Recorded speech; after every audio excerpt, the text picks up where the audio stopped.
Hello, Mechwarriors, and welcome to the Mechbay, where we fix your mech and fix your game.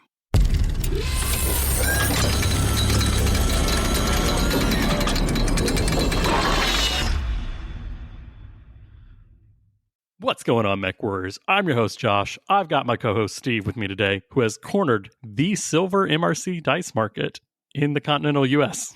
I think that if I can get them all, and I can just hold on to them, they're going to be worth a ton in like 3 to 5 years. And we are the Mechbay Podcast, your number one source for all things casual to competitive tabletop battletech. And today we are covering our recent expedition into the land where bourbon flows like rivers and non-cannibalistic horses frolic and play. That's right, Lexington, Kentucky, for the Brawl in the Bluegrass MRC Battletech Tournament. Not to be confused with Louisville. If you know, you know. Yeah, inside joke insert here. Alrighty. Welcome back, Steve. Let's just rock out into the news while we do it. First thing, we've got the new CGL web store is live. It's live. It's live. It's live That's already. great. Live as of March 18th, 2025. Woo! Yeah, so this one has new search features and arguably, quote unquote, a better layout. On desktop mode, it looks great. On mobile, it definitely needed a different image PNG format, but I think they understood as soon as everyone mass reported that. So yeah, it needs a little bit of love, but I think no new project is flawless. So I'm very excited to see what it's going to be when it gets tweaked. Much nicer, much more manageable than the old one, I think. Yeah. Yeah, I think there was a little freak out. Like people were like, oh no, I can't see my things. And oh no, where's downloads? And I think all of that, the major important stuff has been ironed out. So great to see that finished. So I guess this is like their 3-part updating plan. So part 1 already done. So they're moving on to part 2 now. So it's all better from here. All right, we're speed running through this. I don't know why, but it's gonna be a long episode. We got a lot of games to cover, a lot of things, a lot of events happened that were outside of games. So rather than lock these poor listeners into a 4-hour episode, we'll try to expedite some of this. Yeah, the Davian Cavalry box, that is the second part of the Davian Force packs. That is the Gunsmith, Legionnaire, Hellspawn, and Alternate Posed Enforcer are out. I'm excited for that Hellspawn. The Hellspawn doesn't do it for me. I'm gonna be honest. I'm only here for the Gunsmith and Legionnaire, and I don't like the Legionnaire at all. But there was this really cool book called Isle of the Blessed that made me begrudgingly accept it. Well, then we'll have to split a box. I'll take the Enforcer and the Hellspawn. You take the Gunsmith and the Legionnaire, and we'll both be happy. Well bargained and done, clan man. Woohoo! But no, these are all fun. I think the big thing is everyone did not expect a Gunsmith because that's a pretty late era mech, and yeah, so I'm excited. I think it's cool. We're not going to do a lore breakdown for these, mainly just due to time for this episode, but maybe another time. But I'm excited. I like plastic. I definitely don't have enough. No one said that. Look, I think everyone knows that I'm excited for it. I think everyone knows I have a plastic problem. And when we get to hobby progress, I'll talk about some other things that I acquired. Definitely not blind boxes. The microplastics are stored in the mech actuators. That's right. I do have one correction. Because we did do a really cool in-universe discussion about the mechs last episode, I got something major wrong. Wait, and us get a lore thing wrong? No. Yeah, and I had the sheet in front of me, and my brain said, Josh, that 6th thing on the Thunderbolt sheet, that's the targeting computer in the equipment section. I was like, that makes sense. No. When I said this would be bad to fight Blakist with because it doesn't have ECM, that last thing on the sheet, you know what that was, Steve? Was it ECM? It was ECM. So yeah, no, the Thunderbolt NAIS has ECM. So it's not only great for Civil War, it is excellent for Jihad. So I don't know how I missed that because you'll find out about it in a couple minutes. But yeah, so whoopsies. And I think we've only got one other news thing, which I think the internet is all scrambling right now because KarinskyCon, the convention where the big Kappas who essentially put all of their money into the Battletech Mercenaries Kickstarter got to go to their own secret convention and play things before a lot of it is announced or is still in development. So that is going on. So a lot of things are coming out of CrincyCon and pictures and Reddit reports and whatnot. But we are not going to comment on some quote unquote leaked pictures. You know why? Why is that, Steve? I think we'll do okay because we are going to get the word from the horse's mouth when our reporter on the ground, Denim, will be back in order to bring us the word from his firsthand account from being there, because Denim got to go, which is pretty exciting. Yes, Denim is spreading the good word at KarinskyCon right now. I don't know if Denim's a jihadist or word of Blakist, but I'd like to think so, that deep down inside. I mean, maybe, look, he plays Karita, and Karita had a pretty close tie with Comstar. They got all that C3 stuff early, so you never know. But that's it for news. Do you want to do hobby progress? The little bit of stuff we did, totally not related to tournament talk at all? I mean, if we're covering stuff that, okay, I think it's safe for everyone to assume that we painted our tournament mechs. I got them finished like 3 days before I had to leave. I'm sure you got them done in a similar time frame. I hate it. You didn't? No, I hate that every time it's like, oh, what was your hobby progress before the tournament? The stuff due for the tournament. Did you paint anything for fun? I thought about it. Then I ran out of time. I did a practice. I painted a New Zeal in my mercenary colors. That was a practice for the 1 hour. We'll talk about the 1 hour speed paint challenge that we did while we were down there. But I did do a New Zeal as a practice piece just to kind of get my rhythm down. But that's all that I finished. Since we last recorded, I've assembled an awful lot of Iron Man metal models. But other than that, no, not. I mean, I bought stuff. I bought a couple of blind boxes. I got another Maxim. Alone. I watched you. That was the worst part. I watched you, and what did I say? You said, I hope you get a Maxim. And I'm like, honestly, Maxims are cool. And I got a Maxim, and it was great. Yeah. The good word of Blake went through me and transmuted the plastic in there into exactly what I said it would be. Yeah, no, I got a Jaeger mech. I think I got a Firefly, and I got a Maxim, which is, I'm not unhappy with those. Those are good mercenary mechs. Yeah. And a vehicle. Oh, and a vehicle. But look, you can always use another Maxim. It's true. They are only available in the Mercenaries box set. So if you want more of them, I'll just keep buying blind boxes. This is working out so far, right? It's confirmation bias. There's no loss against Maxims, Batman. On that note, we're going to have a lot of games played already. Yeah. We did get a fun one in. We don't get games in for fun. No. What? No, we had a great time. Cubby and Ray Arista and Joshua Franklin invited us to play on Megamech. So Josh, myself, and Luke from the Discord, we all got together on Megamech and we did a 3-on-3 fight, which was an absolute blast. We just did a kill 'em all type mission, and I forget what the battle value was, but I know Cubby took a Wraith TR1 that was like a 2-1 or something disgusting. I think it was like 7,500 on each side. Oh, that could be. Yep, that would be a 7.5. Yep. We each got one mech, though. Yep. And then Ray took a Marauder, and Joshua Franklin took an Inferno. You took the Templar, if I recall correctly? I did. I took the unique named Tancred variant of the Templar. You and your racks, man. Look, I got a problem. That's okay. I took a Flamberge Prime because I wanted to rep the old Jade Falcons with a cool partial wing. Color me shocked. Hey, this is my shocked face. I jumped all over the place, and it was great. And then Luke took a Blackhawk KU for just laser boating everything to death. And I think it went relatively well. I mean, we lost, but we had fun while we did it. Yeah. I mean, I think I tied Ray for dying first, personally. So I don't know when that happened. I just know that Ray was hot and took a lot of punishment because he was TMM1 in that Marauder, and we lit him up.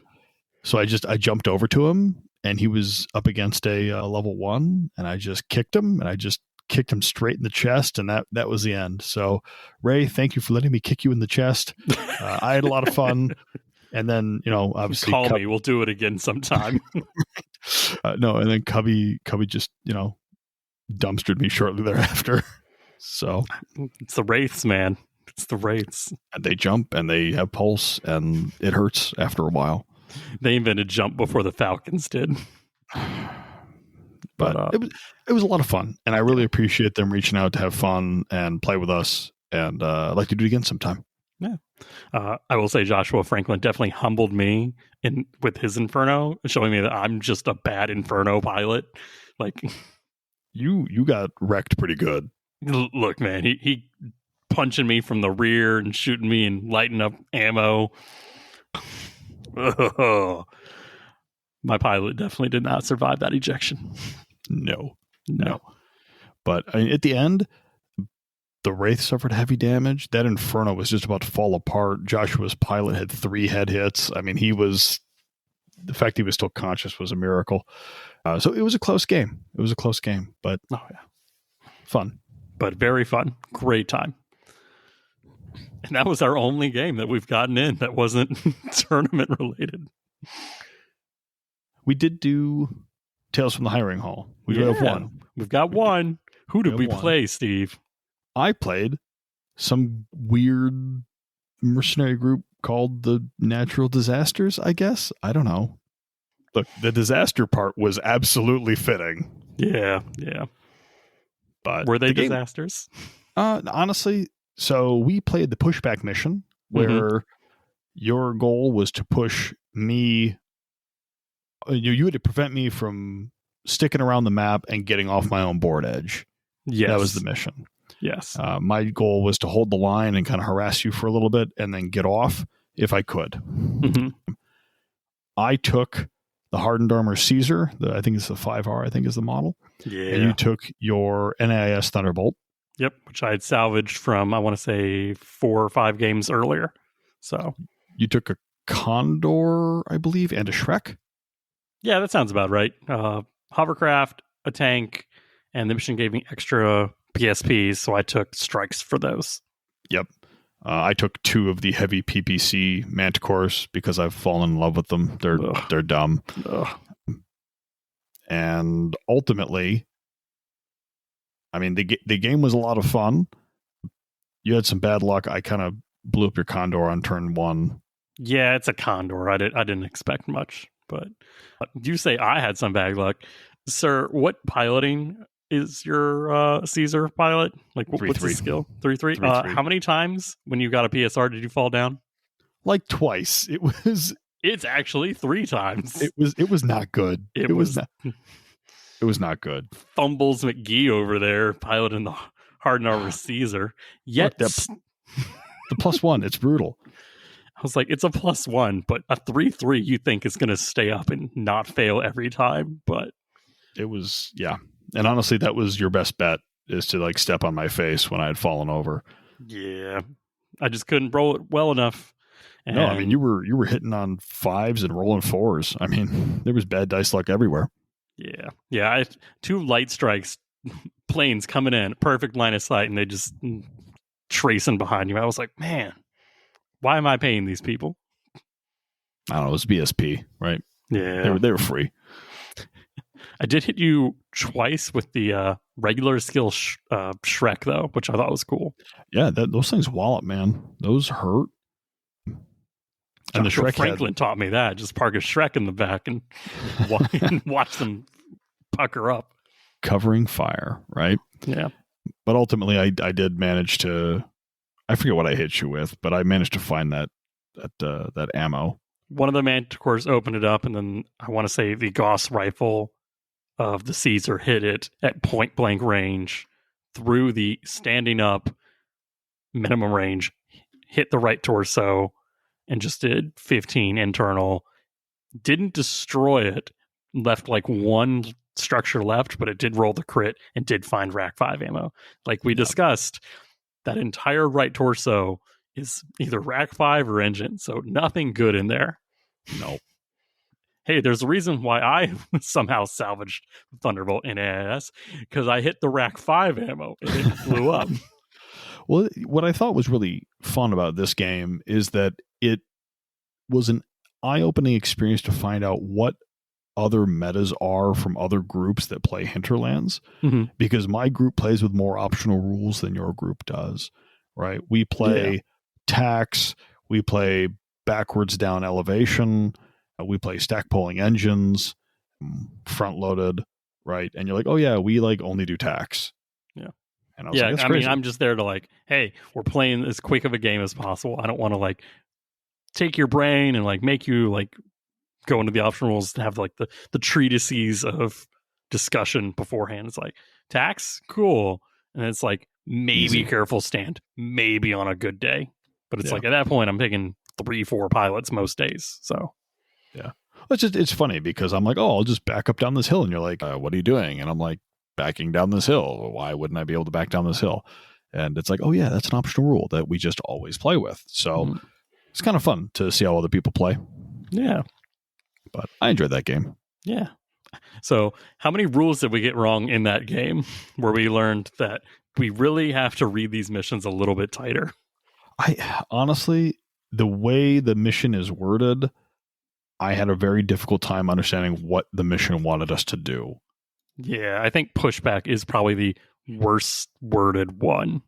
And I don't know if I'm like, hey, I'm just going to rewrite this and we'll just play that and don't make a big deal out of it. But like, it's Hinterlands campaign. There's no money being exchanged. I've got the mechs already. Yeah. So, yep. And I think it worked out. We came up with what we thought we were supposed to be doing, and we did it. So we did it. Reading the contract after at the back of the Mechbay, it's like, wait, you were attacking? No, you were supposed to be defending. I was like, wait, when did we swap this mission? Didn't you read that? And I was like, no, I'm here to roll dice. Well, what were your complications? Because we paid for that independent contract support. It's like, we didn't roll those. We didn't roll those at all. It's like, totally forgot. Oh, yeah.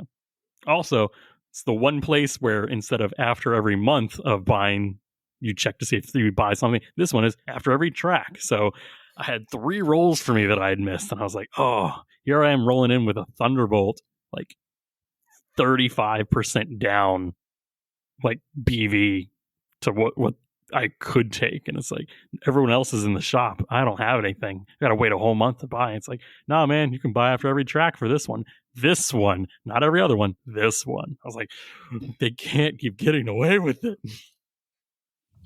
But it was good. I've only got 1 mission left on my contract now. So nice. I'll have to figure out what I'm going to do on that one. And then we'll figure out where they go from here. I will say, though, my pilot did safely eject and survived. So yeah, I was bummed about that. I was hoping to just smuck him. Hey, last time I fought that Caesar 5R, it put a Gauss round point blank. I don't know what it is. That one's minimum range just works differently right through the cockpit. It's like, must be. Yeah. Must be. But that was fun. It was fun to get a Hinterlands game in with someone that lives halfway across the country from me. Yeah, it was a good time. All right, we've got a few upcoming events we're going to touch on real quick. We have the Atlantic City Open going from June 13th to June 15th, 2025. That is taking place at Harrah's Atlantic City Resort and Casino. You can get tickets from FLG, which is frontlinegaming.org. This is going to be a 4-round, 2-day classic tournament. But the twist is you get a 3-person team. So you get 3 of your buddies, show up, play. It's put on by Brad Nichols, who goes by Devian a lot on the MRC Discord. Yeah. He is a phenomenal guy. I played him, spoiler, in game 3 of my classic for Brawl in the Bluegrass.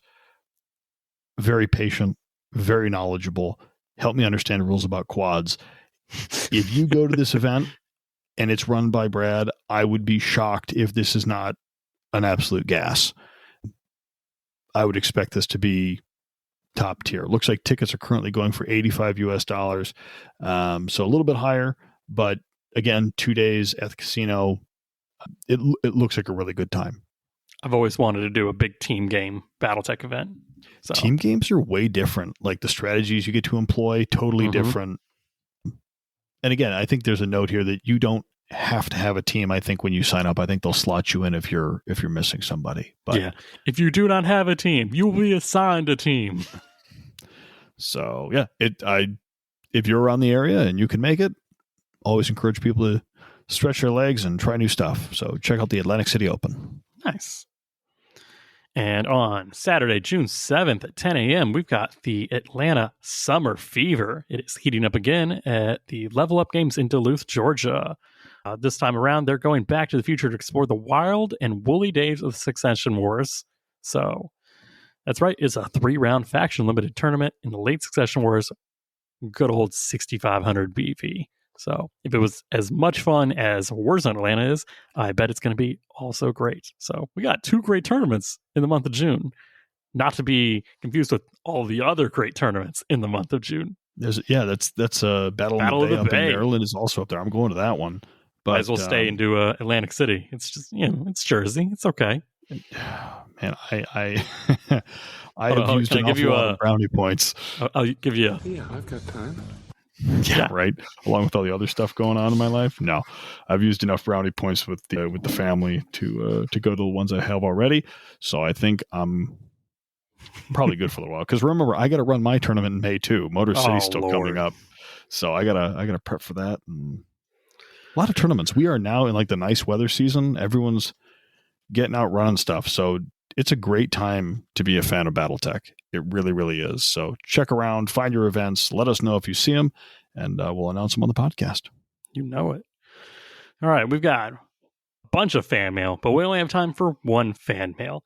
And we chose a follow-up fan mail from a previous fan mail. That's right, it's Clint with his Motor City Mayhem list after our, I don't want to say thrashing, maybe trashing, a little bit of gentle caressing, possibly, perhaps. Sometimes you need harsh lessons to make improvements, but Clint sent us his revised list after our previous review, and I gotta say, Josh, I think that this is a huge step up from what we looked at last time. Yes, Clint writes, this list has double the ECM, no more one armor, one structure, a beefier unit in the C3 network, and the overall count went down 1, but every unit does 1 damage at least now. So thank you for your last view. It helped out tremendously. Clint now has, once again, the Omega, which has C3I, Case 2, all the good stuff, and Flak. He's got the Dragonfire, C3I. We talked about that. Flak, 443, perfect. Locust 5W, that's right. We got the TMM4 Super Locust, C3I Spotter, 1/1 damage. The Falcon Hawk, ECM, Probe, Recon, Tag, all the specials. Generic Trooper is really, I mean, hey, if you want to throw something in, that's fine. That's a good one. It's got all the things you can need. Flashman 9B, 332, 10-inch mover, C3I, and energy. So I want to say that's the 4th C3I unit. What else we got in the C3I? We got a Malik, TMM3, ECM, energy, 220, 5 health, love it. And lastly, in the C3I group, that Oscout 10CS, the best one. That's the Jump Strong 110. Yep. You're looking at TMM 5. That's and brutal. C3I. And it's skill 6, so good job, Clint. We also have 2 Black Blizzard hover transports, which have ECM and turret and 2/2 damage. And you know what? They are great for their health and points. So 220 for TMM3, 24 points. It's a steal. It really is. Looking at this, this is great. It's really good. I'm a little wary of the Locust and the Oscout at skill 6, especially if that Oscout's jumping. It's not going to be able to hit much of anything. Granted, it's only 1/1 damage, so it's not a huge loss. Yeah, I don't consider the Oscout, if it's jumping, like I said, it's just there to spot. That's all it is. The fact that it's still 21 points at skill 6 is still a steal. I mean, it could still hit if you get into short range, right? Mm-hmm. If you're aiming for a TMM1 or something standing still. And if you can get it somewhere that's not being shot, you'll be fine. But having 2 of those spotters, I think, is great. The only thing that I think I would say about this list, but I think this commentary is not about Clint's list building, but I think is indicative of any C3I list. It's a little light in damage, but I think that's just the mechs available in the network, right? I'd like to see 1 or 2 more 4 to 5 damage mechs, but I don't think the points are available here for it. Here's the problem. C3I, Word of Blake, they really like their long range ER weapons. So you get more gun at more range, but less overall damage, like across the board. Like, yes, there are a few exceptions. I'm not speaking to every particular one. Like, there are a few that are just wild, but the few that are, like, yeah, you're paying for long range, but you're gonna be hitting at long range, and that's why you pay for the C3I. That Flashman, it's gonna be hitting at short range. You don't need to do skill upgrades. You just park something near it. Yeah, I'm excited to see how the Omega does. It's slow, but it's a super heavy, so it's fun. I'm interested to see how the Black Blizzard hovercraft do. I think those are going to do work. I think those are going to do more work than Clint may know. At 18-inch hovers, TMM3 having 4 health, I think odds are good they're going to get in the backfield and doing 2, all of a sudden 3 damage. I think they're going to be a real menace. Yeah, we got 4 fast and light things and 5 scary things. Yeah. With 1 very not fast thing that's very scary. So the 5.66 on the Omega is just lumbering death. I mean, that's really all it is. Yeah. I'm just sad that one doesn't have turret. That's my sadness. I mean, it's got case 2 and flak. I mean, you can't get everything. Oh, yeah, but it's like it can't cover its rear, which is the problem. Well, just have somebody, look, you got enough fast guys, someone can zip back and help out. There you go. Or it just sits on the back and never shows its rear to the... With C3I, it doesn't need to. It does more damage at long range. But no, good job, Clint. I'm proud of you. Yeah, I think the list is very good. I don't normally run C3I, but if I did, this is the type of list that I would use. This is a really nice list. Yeah. All right, let's take a quick break before we talk about all of our time in Lexington, Kentucky. Good evening. I'm Chip Darrington. Breaking news from the planet of Cahall. Shipping manifests indicate that the infamous mercenary unit, the Krusty Krabs, have made planetfall. Alleged war criminal Eugene Krabs seems to have set up a forward operating base on the outskirts of Benares. Our correspondents in the area report that Woodrow Tunn, leader of the Chum Bucketeers, led an ill-fated attempt to infiltrate and apprehend the Crab leader. Witnesses say that the Bucketeers managed to permanently disable one of the Crab defenders, but both Bucketeers Wolfhound and Ostole were completely destroyed in the raid.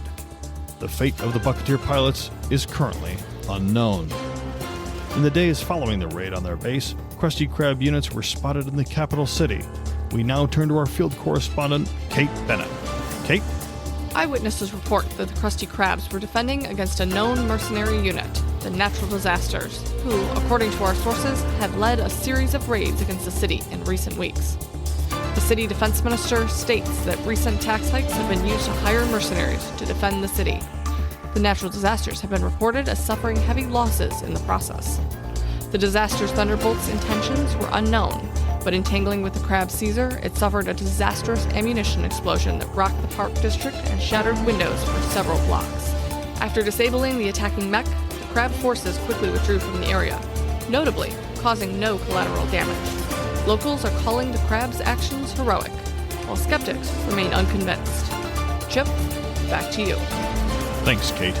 Presently, all shelter-in-place orders from the city of Benares have been lifted, and we intend to continue to update on this developing situation. Chip Darrington, signing off. All right, and we are back. Back to talk about our time in good old Kentucky. I had a nice time. I'm glad. I also had a nice time.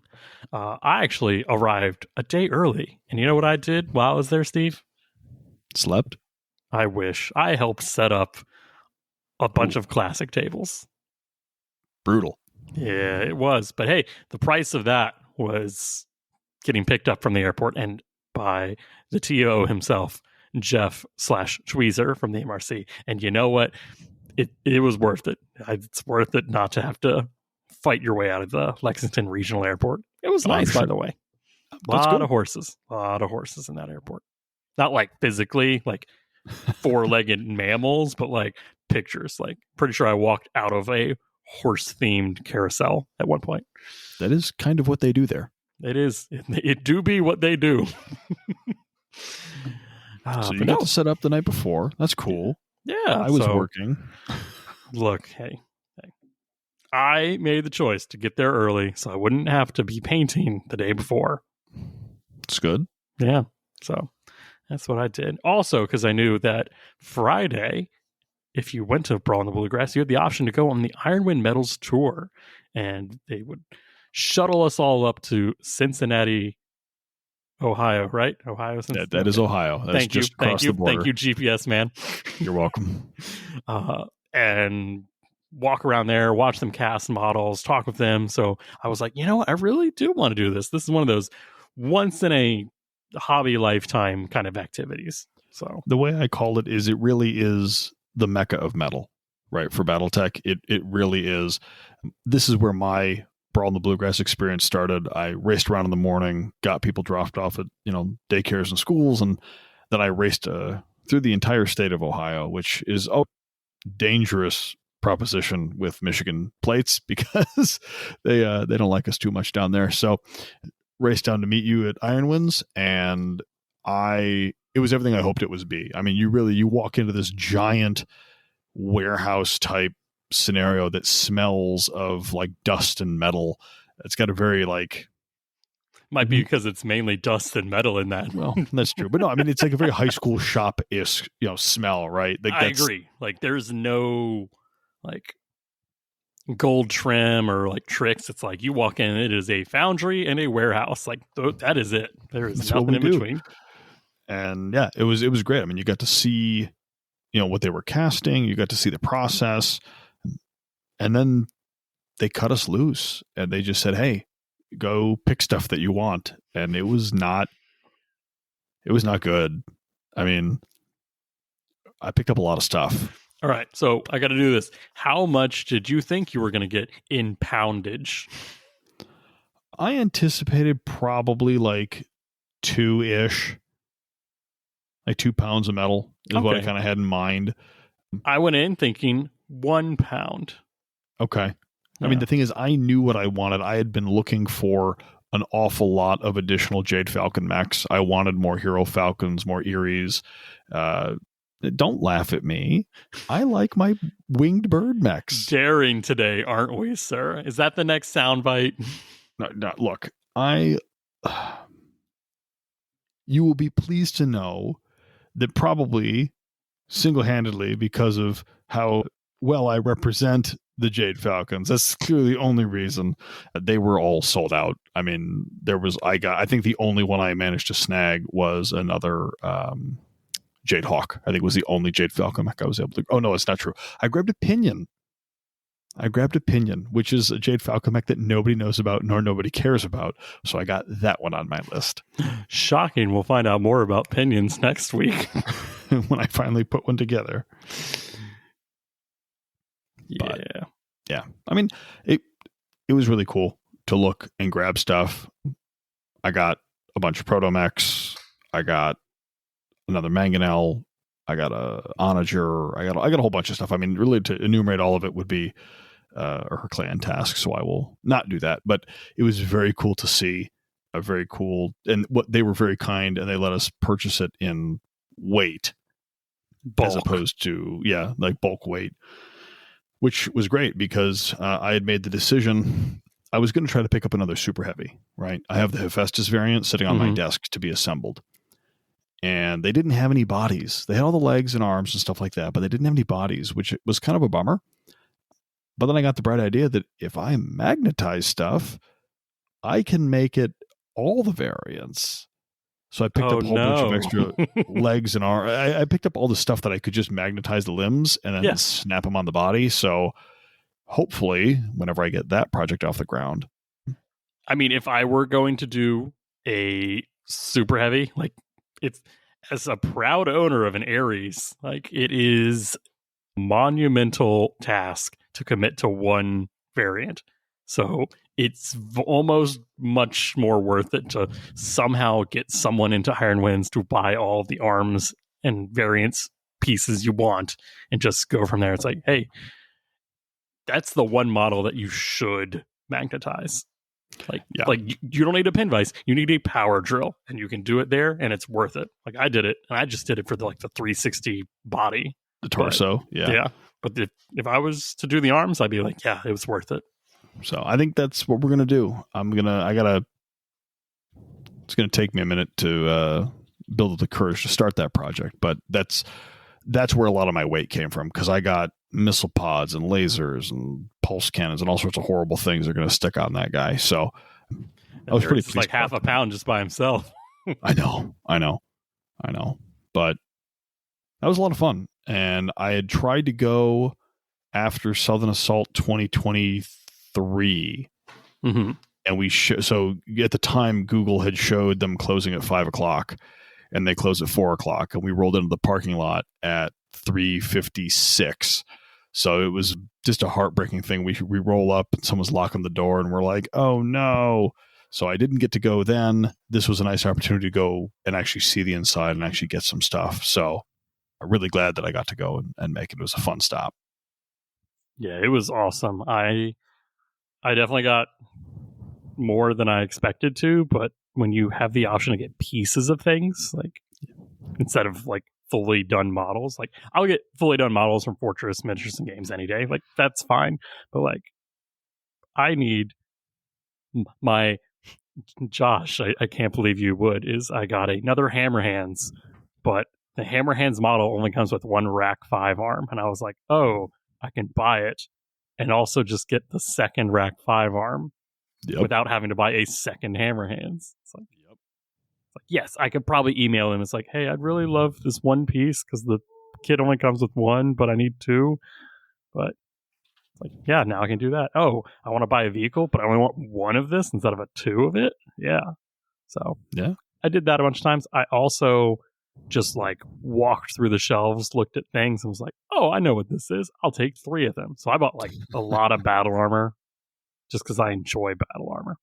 Yeah, I was looking for salamanders. They didn't have any, so I gotta get my hands on some Sallies. I think that's the funny thing. It's all the popular stuff that you really want. No, that stuff goes right to the Fortress, and them that goes to the resellers. It's we don't have time to fill salamander orders. We're too busy filling Ares super heavy orders. It's true. Yeah. Speaking of super heavy orders, what else did you get, Josh? I got a thing. Yeah. Look, man, I'm not proud. I don't want to admit it. I don't want to admit that I got a Tonbo super heavy VTOL transport that comes in 37 pieces and was the last thing that I found. And it was the fact that there's a sticky note on this that says, made 17 of these. Let me know if you need more. And it has -2019, and then the guy who made its name. It's and you count. It's okay, they've only sold 4 of these since then. You were number 5. Yeah. I'm guessing each reseller got one. One's for the display model somewhere for camo specs, and I got the other one. I mean, I can't imagine super heavy VTOLs are terribly popular, nor 37 piece metal models, right? I mean, that's an undertaking in and of itself. Yeah, it's one of the few things that has a assembly guide on camo specs, and I was like, yeah, that's gonna be my pain. I'm gonna do that. Have fun. Have fun with it. That's a you problem now. Yeah, but hey, I can say I bought it now. Maybe quote unquote wink wink. We'll do a episode we'll do a patron exclusive episode where we assemble those and make everyone watch as we hurt ourselves on assembling the worst to assemble models that we could pick up. I bought a Tiburon for that purpose. Oh, Ugh. I'm not looking forward to those ankles. Fun fact about the Tiburon. Did you know Jason Hansa designed the equipment on it? I did not know that. I know Jason did a Jingao. I didn't know he did the Tiburon. Yeah, he did the Tiburon. It's why it is so perfect, equipment-wise. I learn something new every day. Mm-hmm. So you can thank him for its perfect optimum heat efficiency and speed and everything. And unless it shoots me, in which case I'll curse his name. Yeah. Didn't mind. I think I did shoot you with my Tiburon at Southern Assault 3 years ago, right? 2 years ago? Yeah, when you ran your Skyfox stuff. Yeah. Yep. It's that been was a while. when you had your Ares, you had your Triskelion. I killed both of those. Too many legs. Mechs with too many legs. That's a Jason Hansa list right there. But no, Iron Wind Metals was great. Like I said, getting to see all the casting process, them go over how the models are made. And also they talked about the new ones and how they're getting the 3D masters from Catalyst to build the molds for the metals. So we got to see an exclusive look at the Iron Cheetah in both the resin master and the metal pieces that they're assembling for right now for kits for the next wave of releases. So that was pretty cool. Very cool. Very, very cool to see those masters. It's like a direwolf with the top down. Yeah.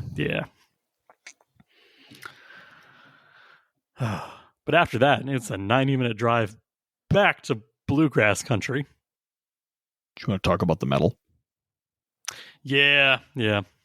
I did chime in right before after I finished paint. I was like, hey, there's been a little talk about tariffs in the Battletech community, mainly by me.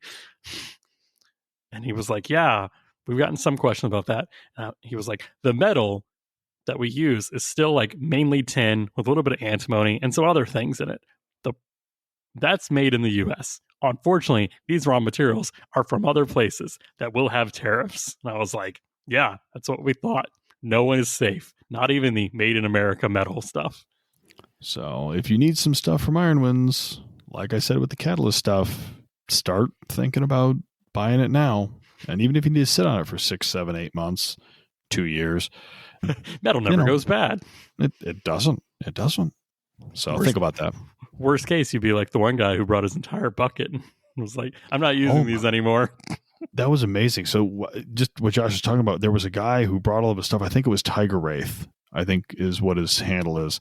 He brought an entire tote of old pewter, looked like maybe fantasy miniatures, some archers, some things like that. And what they would let you do, they were kind of to take that old metal and they counterbalance the weight of the metal he brought with the metal he was walking out with.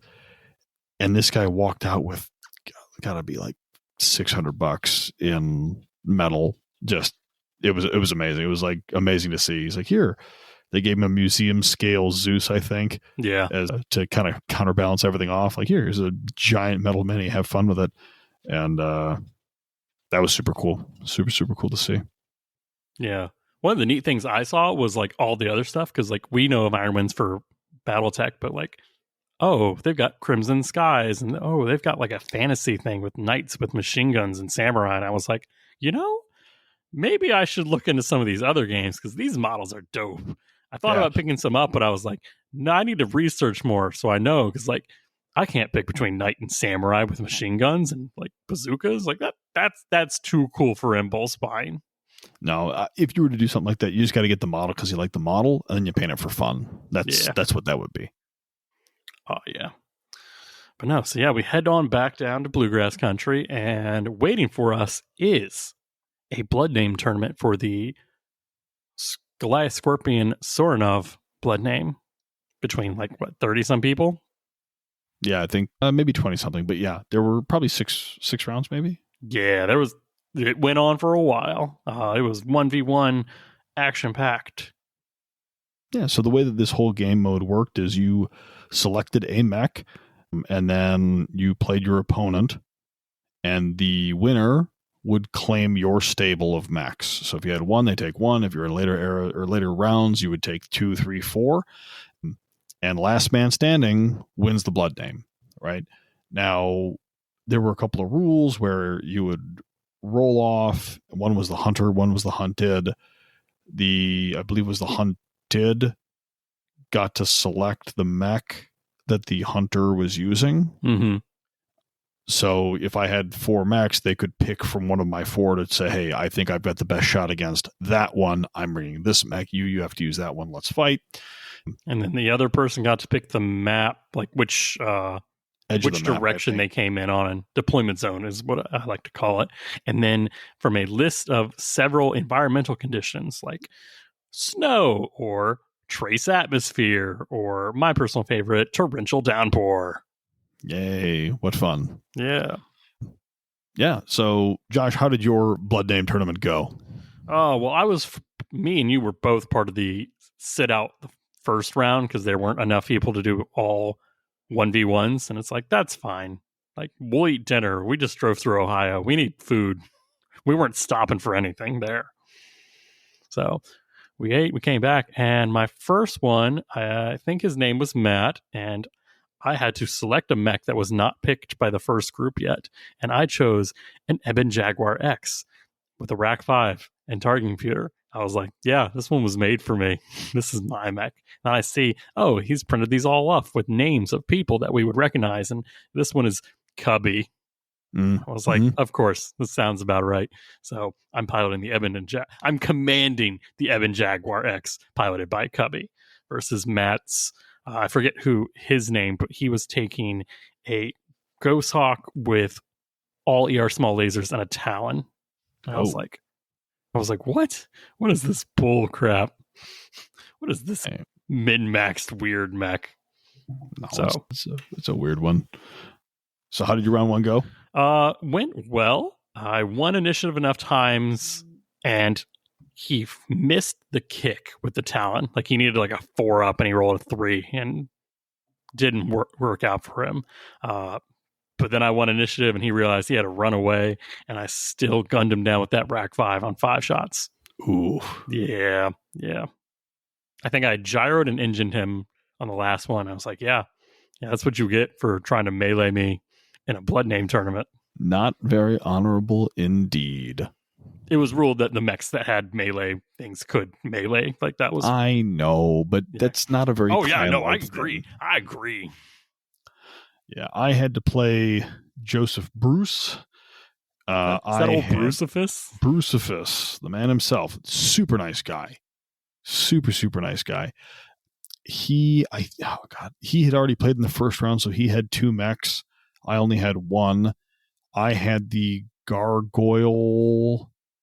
I think it was piloted by Jesty. I don't remember much about it because it didn't last very long. It was like on turn 3, and I caught a heavy PPC to the face, and everyone was given an edge to kind of reroll some of these big head hits. But I don't normally play with edge, so I totally forgot about edge, and I mean, wasn't really Bruce's job to remind me, so I lost my face to a heavy PPC, and I went, oh, well, that happened, and I was out. Yeah, that'll do that.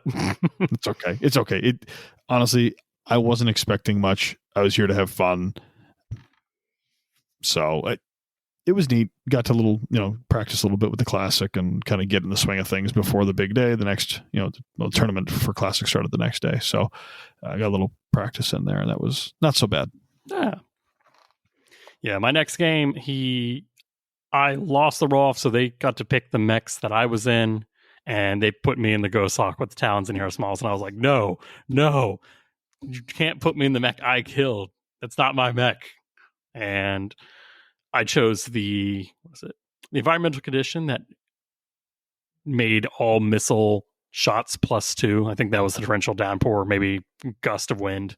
And sure. Because they were in the ATM 12 Vulture Mad Dog. And I should have played it differently, but I was also like, this is too many games for me the day before a tournament. Sure. Yeah. So I ran up and I was like, I just need one good kick. And even with +2 to hit, me running, them walking, they still hit the ATMs, got me. I think they just tore out my CT, and I was like, that's fine. Go Sox. Yeah. This is what we learned. We learned that meleeing is dishonorable and leads to rightful. That's it. It leads to ruin. Yeah. Rightful death. Do you know who did win the Blood Name Champion? I think the last round was a Mackie versus a Warhammer 2C. Mm-hmm. And who won? In classic Goliath Scorpion fashion, that Mackie pulled it out and gained the Suvorov blood name. Yeah. Yeah, that was actually Brian from the last episode at Warzone Atlanta, my round 2 opponent. So that was actually awesome to watch him, climbing up the ranks and fighting. Yeah, it was in Trace atmosphere, so whoever can put down the most shots and get lucky. But I don't think it actually came into effect, which I thought was the funny thing. I played Brian in game 2. We'll talk about that. Oh my gosh. Yeah, small world. Yeah. That was fun. But yeah, once you were knocked out, you went to the speed painting competition. Steve, what did you paint for your 1 hour speed painting competition? Right. So the speed painting competition, you were given 1 hour, that you were given a based model, right? And Jeff had put out some paints and some brushes for people to use. I was really excited about this. So I had asked ahead of time. I said, hey, I know you're going to have stuff, but I'm normally used to working with certain paints and certain brushes. Do you have any objection to me bringing these? And the TO said, no, bring whatever you want. I said, great. I grabbed the Griffin that has the 2 SRM pods on his shoulders. It's the legendary Griffin from the Bounty Hunter box. Oh, yeah. And I just, it was a neat looking model, and I said, sure, I'll grab it. And since I had died in my first round, I had plenty of time to kind of get situated, set up all my paints, put them in the right order I needed. And I was ready to go. So I did that, and I painted that in my Mercenaries paint scheme. So I did that forest green with the brown shoulders and shins and the gold cockpits. So really you were just like painting for your normal stuff. Yeah. Yeah. Well, because I could use a Griffin for my Mercenary Force. Sure.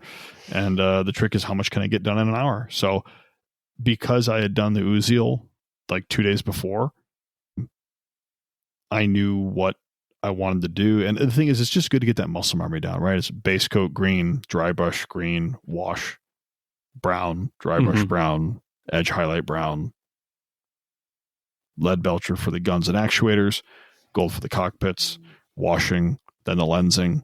And that was it. I managed to get the whole thing done in an hour, and it was good. I had my dry brushing, my washing, I had my edge highlighting. It just tried to do as many techniques as I could, because I figured that other folks would have a tough time doing as much in the 1 hour. And that's what I had to try to lean on, and hope that paid off for me.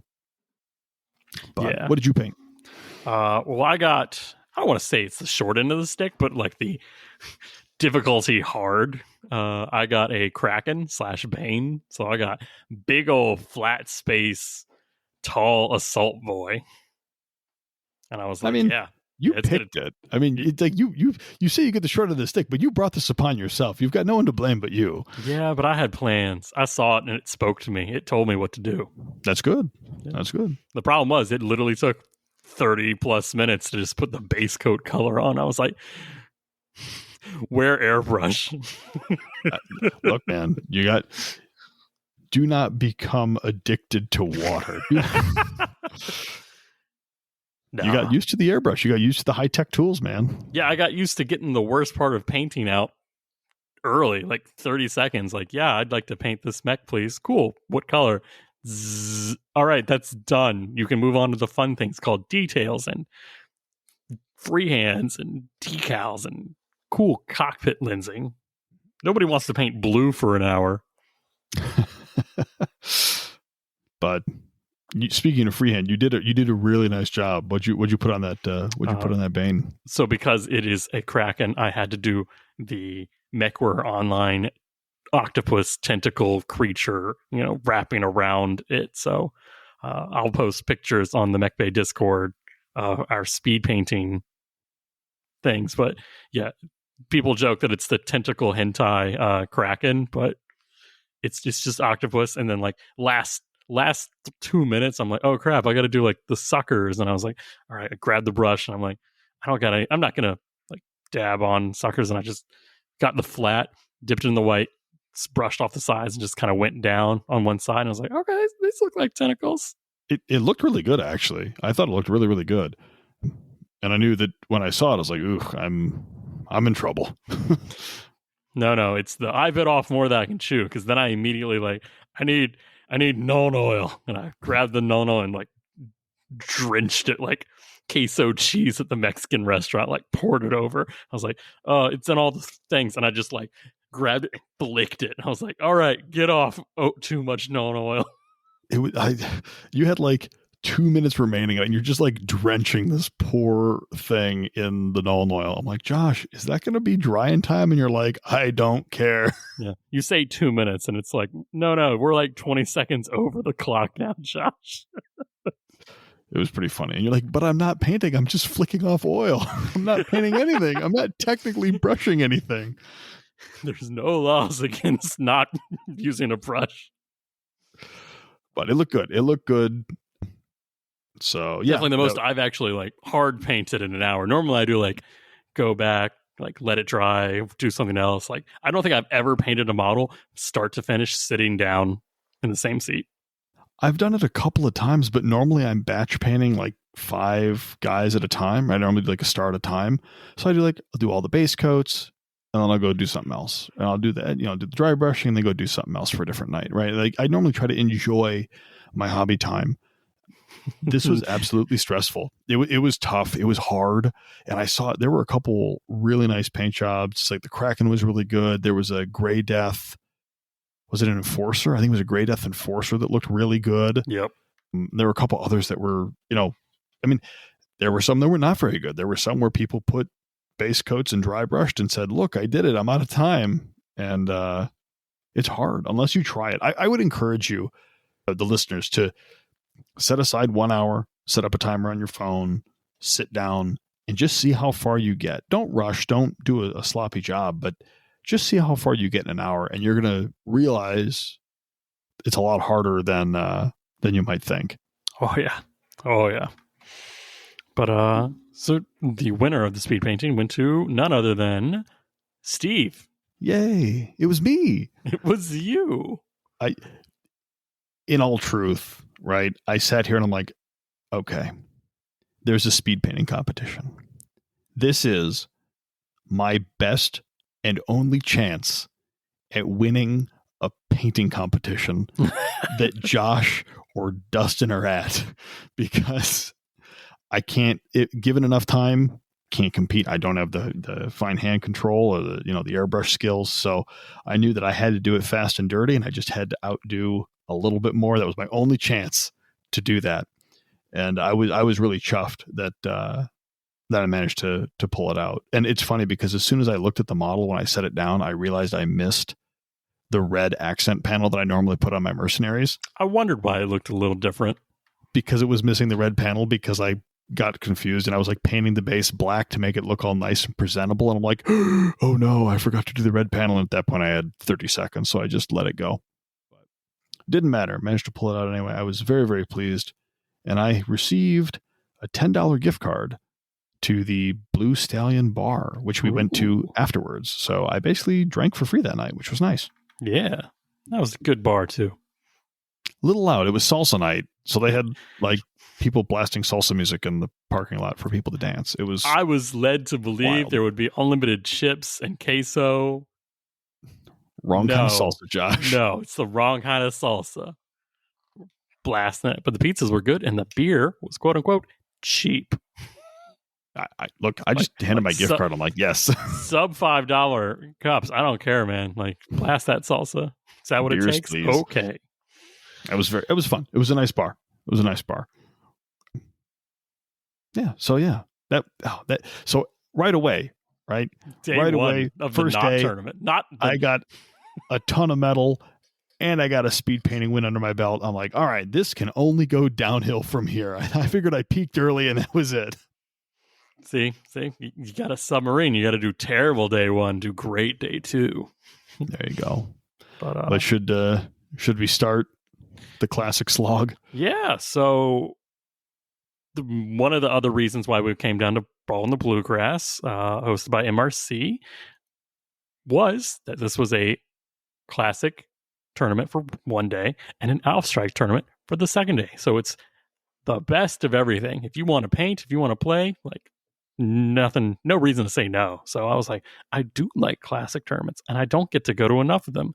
So I was honestly, for the price of $40, it's a steal. Yeah. You're getting 6 games of Battletech, and you're going to Iron Winds, and you're getting the trivia night and all the other things, the painting competition, the blood name competition. This was possibly one of the best values I think I've ever gotten out of a tournament. Like, prizes aside, right? But Jeff did a great job, and everyone's going to go home with a prize too. So you're getting something, which, I mean, if you think about it this way, even if you walk away with just a blind box, and I say just a blind box like they're not possibly the greatest thing you could possibly get. You got a problem, man. I noted. But even if you got that, those are retailing for $9. Right? So if you play in both the Alpha Strike and the Classic Tournament, you're going to get 2. That's $18. That is effectively half of your entry fee in prizes. Not to mention the swag you're going to get, and you get to meet fun people and play 6 games.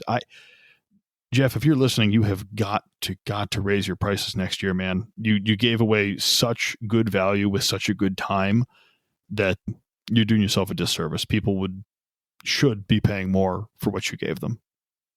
All right. So what separated the classic event from random pickup game tournament classic to you? I have never played in a classic in a classic tournament before. So this is my first one. It was Jihad era. Mm-hmm. It was 9,000 battle value. Oh boy. And a lot of the MRC events have like a cheese score or some sort of competitive score to try to put a damper on some of the more common behaviors that you see in a lot of these. So the 2 big ones are the number of fast movers with either jump or mask that you have, or the amount of pulse damage that you have available. Those things normally count against you because they're very popular and they're not necessarily fun to play against. The other thing that is accounted for is head capping weapons, right? So if you're doing 15 damage with a lot of Gauss rifles, that doesn't feel great just to have a mech drop dead. So those are also going to count against you a little bit. Yeah. How did you feel about... I don't want to say these weren't hard restrictions. Like, you could go as low as you wanted, just be like added on to your score at the end. Like, there was only so many points you could get knocked off, essentially. So What did you think about guardrails to list building for a classic event? Because this is something we've tried not to touch on. Yeah, it doesn't necessarily feel great to look at your score that you received and be like, man, I got knocked down for some of these things that I don't think are as bad as, other people might. But at the same time, I absolutely recognize the fact that if you don't have those guardrails, people are just going to show up with the sweatiest stuff and say, but it's legal, right? So I understand why they're there. I think they're important. I got dinged because I have a bunch of Inner Sphere Pulse. I brought the Marauder 5M in my list, which is just Inner Sphere Pulse. And I felt a little bad because Inner Sphere Pulse is not the same as Clan Pulse. I mean, the ranges are significantly shorter. But Pulse is Pulse.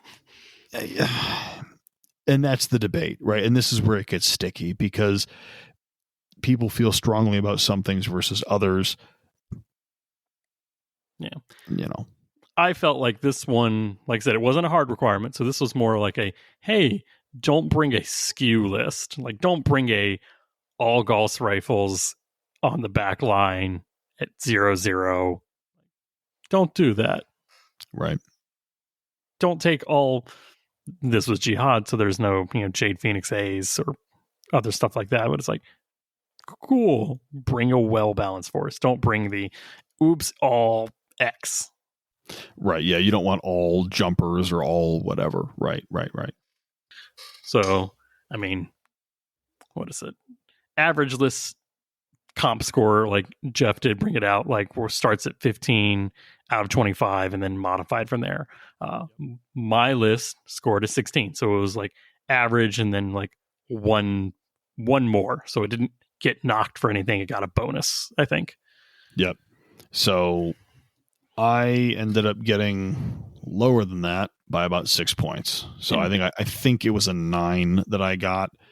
And the comments were, I mean, this will make a little bit more sense when I talk about my list, but I had some. Why don't you go into your list right now? Sure. We'll just do that. So I started off by bringing an awesome 10 km, and that is the one that has 2 heavy PPCs and a snub nose PPC, right? So that right there has 2 head cappers with the 15 damage from the heavies, which I didn't think about. So one of the things I did is I brought my Merrick list, or I brought a Merrick list, and all of these were manufactured by the Free Worlds League. This was not me just grabbing good mechs and sticking them in Free Worlds League colors. This is things that were manufactured by, and some of them down to the actual variant, manufactured by the Free Worlds League. So I was trying to go for a very fluffy thing, but also not totally useless. So that awesome, I think, dinged me a couple points for those head cappers. I brought the Black Knight 6B, which is the Royal version. So that had the ERPPC, had 2 large inner sphere pulse, and a couple medium lasers. I brought the Marauder 5M. This one I think is what really did me in, because this has 2 large pulse lasers, 2 medium pulse lasers, and a LBX-10, right? Yeah. So that one I think hurt me a little bit. It's got jump as well. It's got a jump of 4. So having a jumping pulse boat that is that heavy, I think hurt me. I should mention the Awesome and the Black Knight were Gunnery 3 piloting 4. The Marauder was a 4-4. I did bring a Wraith TR1. That's what really sunk your points, man. Not the Marauder, the Wraith. Well, so everything in this list is like a 3-5 or a 4-6. And I'm like, there are going to be objectives. There are going to be objective missions. And I need something that can get there, because I know I will lose if I just run around with Awesomes and Black Knights. So the Wraith was supposed to be my mobile unit. That I brought at a Gunnery 4 piloting 3. And I know that Wraiths are very good and that they're not terribly popular. I mean, they're popular, but not to fight. And then finally, I brought the Locust 6M, which is the Locust with mask, and I think 2 mediums and a small were the laser loadouts on that. Sounds right. That one also having the mask, I think also cost me a couple of points as well. So I didn't do great on the comp score. I didn't mean to do that. And by the time I got my comp score back, it was too late to change it. I don't like the idea of showing up with something that other people think are unfun to play. That's not why I go to these things. I'm not here to kick teeth. I want to go and have fun. I want to do well, obviously, but I didn't think that my list was going to be perceived as negatively as it was. So, yeah, I think I mentioned to you, like, it's not that list is, OP or tweaked or, too meta. Like, it's definitely meant to, like, hey, I want to hit things and I want to move. Like, and here's things that do that. And again, for my first classic, maybe next time I'll be able to do, I learned a lot, so maybe next time I'll be able to do better. But this was, what's it, like 3% of your total score? Like, yeah, it wasn't much. Yeah. So not a big thing. My list was a Templar O, the Tancred variant, because as this is a new season of the MRC, they are allowing unique variants. And I was like, oh, I don't get to take uniques. They were like, no experimentals, Josh. And I was like, but unique? Yes, maybe. And they were like, you can have a single unique. And I was like, oh boy, well, let me get my Templar that I got out of the Davian box and paint it up, because I like rack 5s. At this moment in time, I'm all rack 5. I was like, okay, this has 2 rack 5s, ER large laser, a couple ER mediums. I was like, that's fine. And then a targeting computer. I was like, oh boy, we're going to make that a 3-4. Hello. Yes. I would like to hit you at essentially -2 from normal skill. So that's brutal. It was very brutal. My first time running it, the Thunderbolt NAIS at a 3-4. You know why? He's got a rack Racks. 5. You tell me I have problems with my blind boxes, but you've got an unhealthy relationship with this rack thing. Racks and targeting computers. Look, man, aiming's fun. Aiming, it's the Parks and Rec meme. It's like, first you roll the dice to see how many dice you get to roll. I was like, yeah, that's what I'm all about. So go back to the last episode to find out all about the Thunderbolt in AAS. This time it has ECM. I did take that one at 3-4. So I've got the Assault Mech at 3-4 and the Heavy Mech at 3-4. I then have an Enforcer NAIS at 4-5. And that's where things get a little nasty, because that's got a large variable speed pulse laser, a snub-nosed PPC, a random emotional support ER small laser, and a T-comp. Lots of T-comps for you. I mean, it's meant to be a very, quote, fluffy Davian New Avalon list. So that's why I've got all New Avalon Institute of Science variants. I was like, I don't get to run this in Classic. I also took Novacats to my last Classic tournament, so this is their first outing at Classic. But yeah, so that Enforcer, if it stands still at 4-5, that VSP at short range is 0 auto hitting. Oh, yeah. Yep, I ain't proud, but that's my only pulse that I have in the entire list. So sure, it's the most pulse of pulsiness, but look, man, would you rather multiple pulses or one super pulse? I don't know. That's Sophie's choice there. There you go. My next one is a Rifleman, I want to say 4D, and that is the one with the 4 light autocannon 5s and 2 ER medium lasers. No target computer, but it's got, I want to say, like 8 tons of ammunition. So I took 9 of those as precision, and 1 of those is armor piercing. Wow. Because, there's no chance on me rolling through all that precision ammo. It's a lot of ammo. Yeah.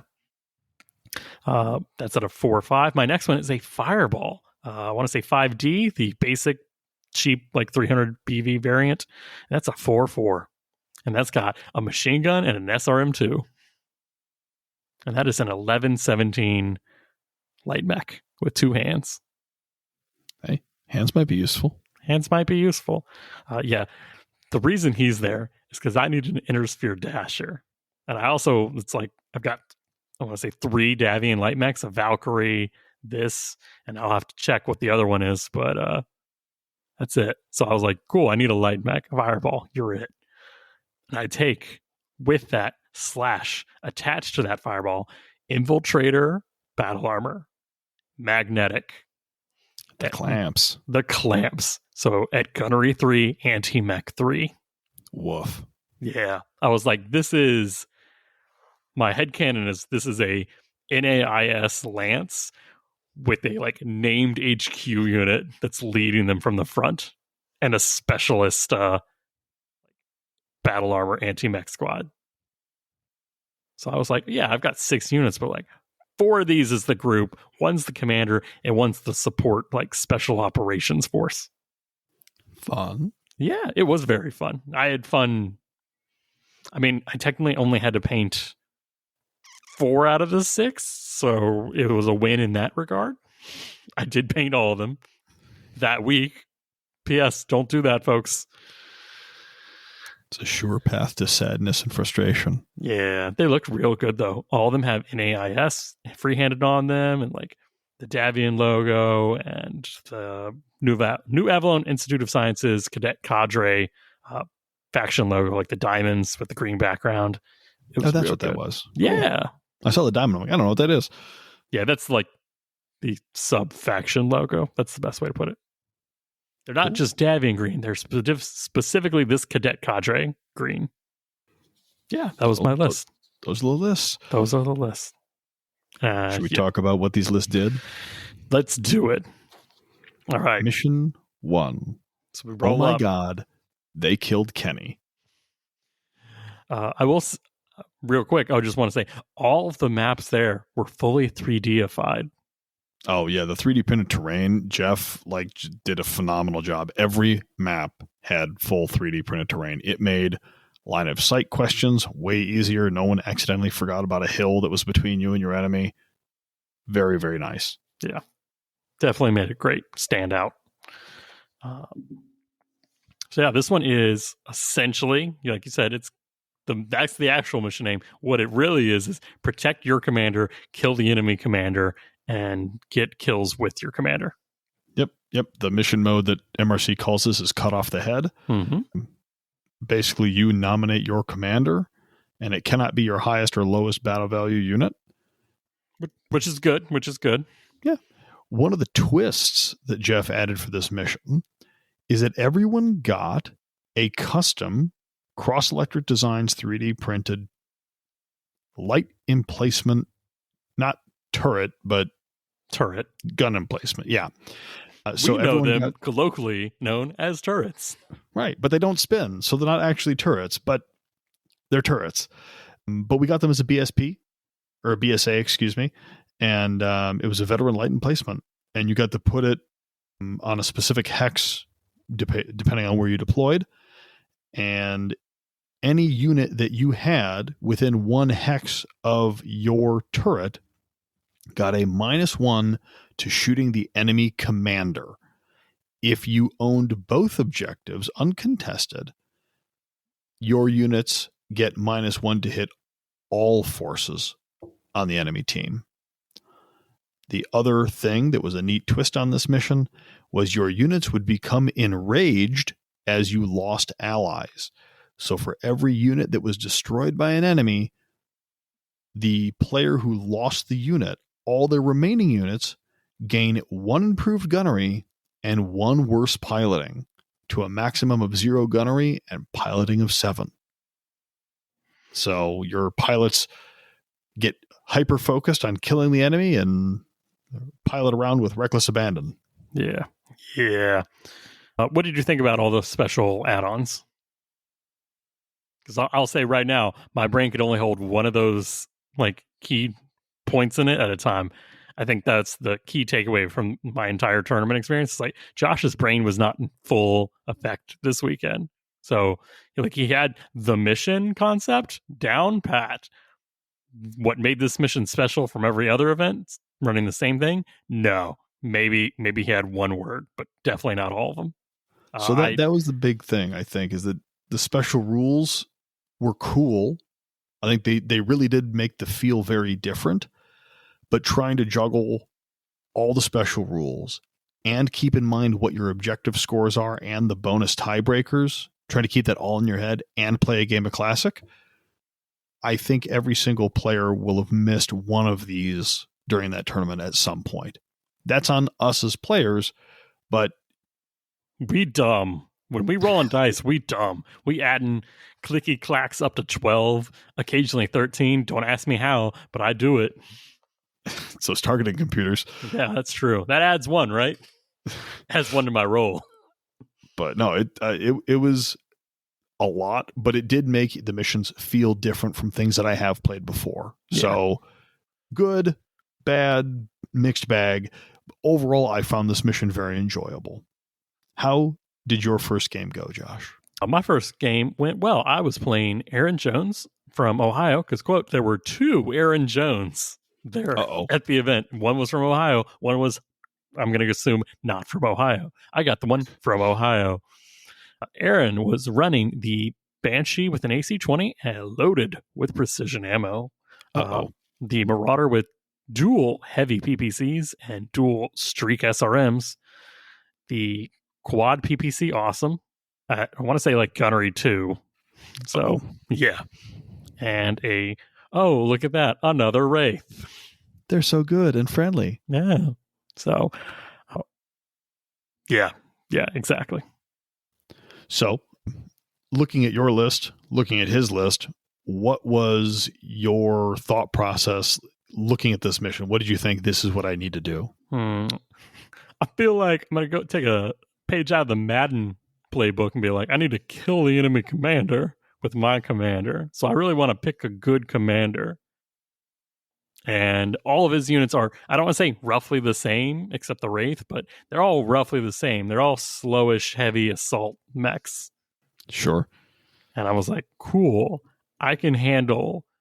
And it's really just going to come down to placement. And we are playing on the lunar map table. And I was like, oh boy, this one is the field tech one though. So it's been That's cool. It's just lunar. And then Jeff has custom like put things where he wants it to like make it more interesting. And I was like, okay. It's like, depending on how he rolls, he'll either take more woods or higher elevation. And I was like, I think he's going to take higher elevation. He did. So he took that, and that puts me in woods. And I was like, cool. I need to just play to my advantages. And there's not really a lot of advantage to taking his side of the field, except the like turret bonus thingy. But right. I was like, yeah, I think we're just going to hang out in woods and let him try to come to me, because he's got heavy PVCs and AC-20s and short range weapons. So yeah. Soften him up on the approach. How'd that work out? Did it go the way it needed to? It definitely got squirrely for the first couple of turns as his long range awesome sitting on a hill, because we did get to deploy 3 hexes in, so there was no needing to walk the awesome up to the sniper post. He just was started in the sniper post, and I was like, Here's a question. What was his commander? What did he pick? He picked the Marauder. Okay. All right. What'd you pick? I picked the Rifleman, which is a shocking choice.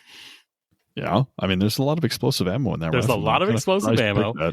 It's a 4.6, but what it do is it can arm flip, so there's no safe getting behind it.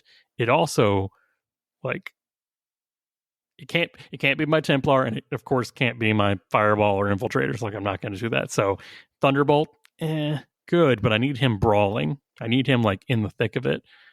Templar, of course, brawling. Enforcer can jump around, but I really need to put him in dangerous situations to get VSP pulse bonus. And I was like, the only one left is the Rifleman. And the Rifleman, like I said, can arm flipped, can essentially shoot in whatever area he wants with whatever precision or AP. So he is a good, consistent damage dealer. So that was my thought, at least. Cool. Any highlights or lowlights that you man, without giving a full game by game breakdown, because we promised ourselves we would not do that, right, Steve? This is going to be a 5-hour episode if we go turn by turn. We cannot afford to do it. As fun as it is to relay these stories to you, we got to keep it light. I put my Templar in heavy woods. He just starts bracing. He's bracing heavy PVC shots. He's bracing AC-20 shots. He's doing what he can. He does force the Marauder to fall down. And I was like, oh, crap. I know what I got to do. My Infiltrators are still riding the Fireball at this point. I dropped them off in the woods. Once he falls, I was like, all right, y'all get off. That's a 4-6 Marauder. That's now a get up Marauder if it tries walking. Or like get up and move a little bit if it's running. So the Battle Armor deploys. Battle Armor jumps into his X like next turn, essentially. They swarm. Like a bunch of angry bees. Mm-hmm. That Templar had been throwing, I think Aron had said, you threw 70 damage onto that Marauder. I was like, yeah, I did. Dual or triple racks shooting that? That's great. I love it. Yeah. Did the Battle Armor kill it? The Battle Armor swarmed. They found that Streak SRM ammo. They did on the damage. So when you swarm, you do all of your damage in one combined damage block, essentially. Huh? And you get a free crit. They did not get that crit, but it did go internal. So it did get a crit from damaging structure, and that's what found that Streak SRM ammo. So my quote, my lightest / cheapest unit killed the commander, which got me bonus points to my objective. Awesome. Yeah, that's great. Yeah, it was great. The other thing that happened was my Rifleman actually was pretty untouched, but I had sent the Enforcer to really like, hey, you are on that Wraith. You do not deviate targets. The chunky boys, they can handle the big boys. You handle the Wraith. I was like, you walk it. I don't care what your TMM is. You put -4 VSPs on that Wraith. So he goes down behind the Enforcer, and I'm like, the Rifleman's a little beat up. He's still putting shots on it. I go in there. I go point blank. I put point blank precision shots on this Wraith. I hit it. I don't destroy it. what I do is I kick it on a jumped wraith that had just fallen down. I was like, adjacent, prone, I don't care. I'm kicking you. Actually, I think that is what took the leg out. So it was still like mobile capable. Then I took the leg off. Next turn, I crush it. I get the kill. And that was my commander killing unit bonus points. And I was like, yes. Awesome. Awesome. That's die great. rate died. Did your light emplacement do anything for you? No, it died turn 1. He was like, cool, I'm shooting that. And he rolled high enough and killed it. And mine did not.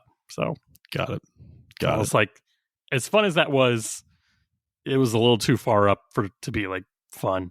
His did not die. I think he did like 42 damage with his. I was like, cool, thanks. Didn't need that at all. Wow. Yeah. So I will say we completely forgot about like the standing next to and getting bonuses to hit. I didn't really need it because I was sitting still in heavy woods next to it with targeting computer, bull crappy. Like I hit everything. It's really just, does it help cluster rolls? No, then I don't need it. Fair. So you ended up winning. So I ended up winning. So I get 42 to 13. Nice. Yeah. So a good solid win for round 1. Like I said, it really came down to me just being able to hold and brace and kill things systematically. I don't think I lost anything, which was a big bonus point to me.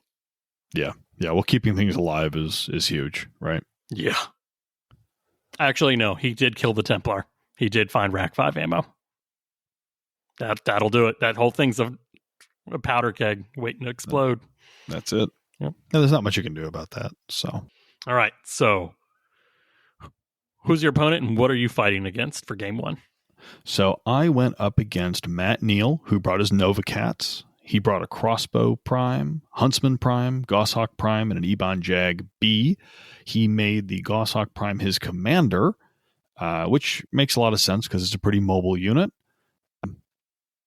I made my Black Knight my commander because it had a standard engine and could take a lot of damage without worrying about those engine hits that would blow it up, right? I would probably make the same choice in your list.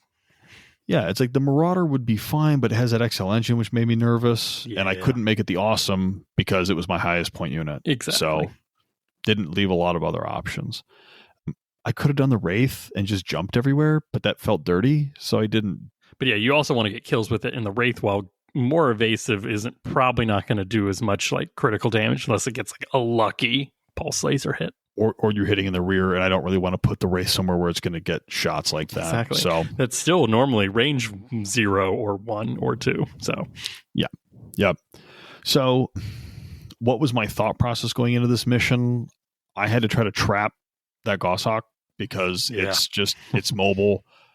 So when I deployed, I ended up putting my Awesome with the intent of getting him up on the hill next to my turret for that -1 to hit bonus.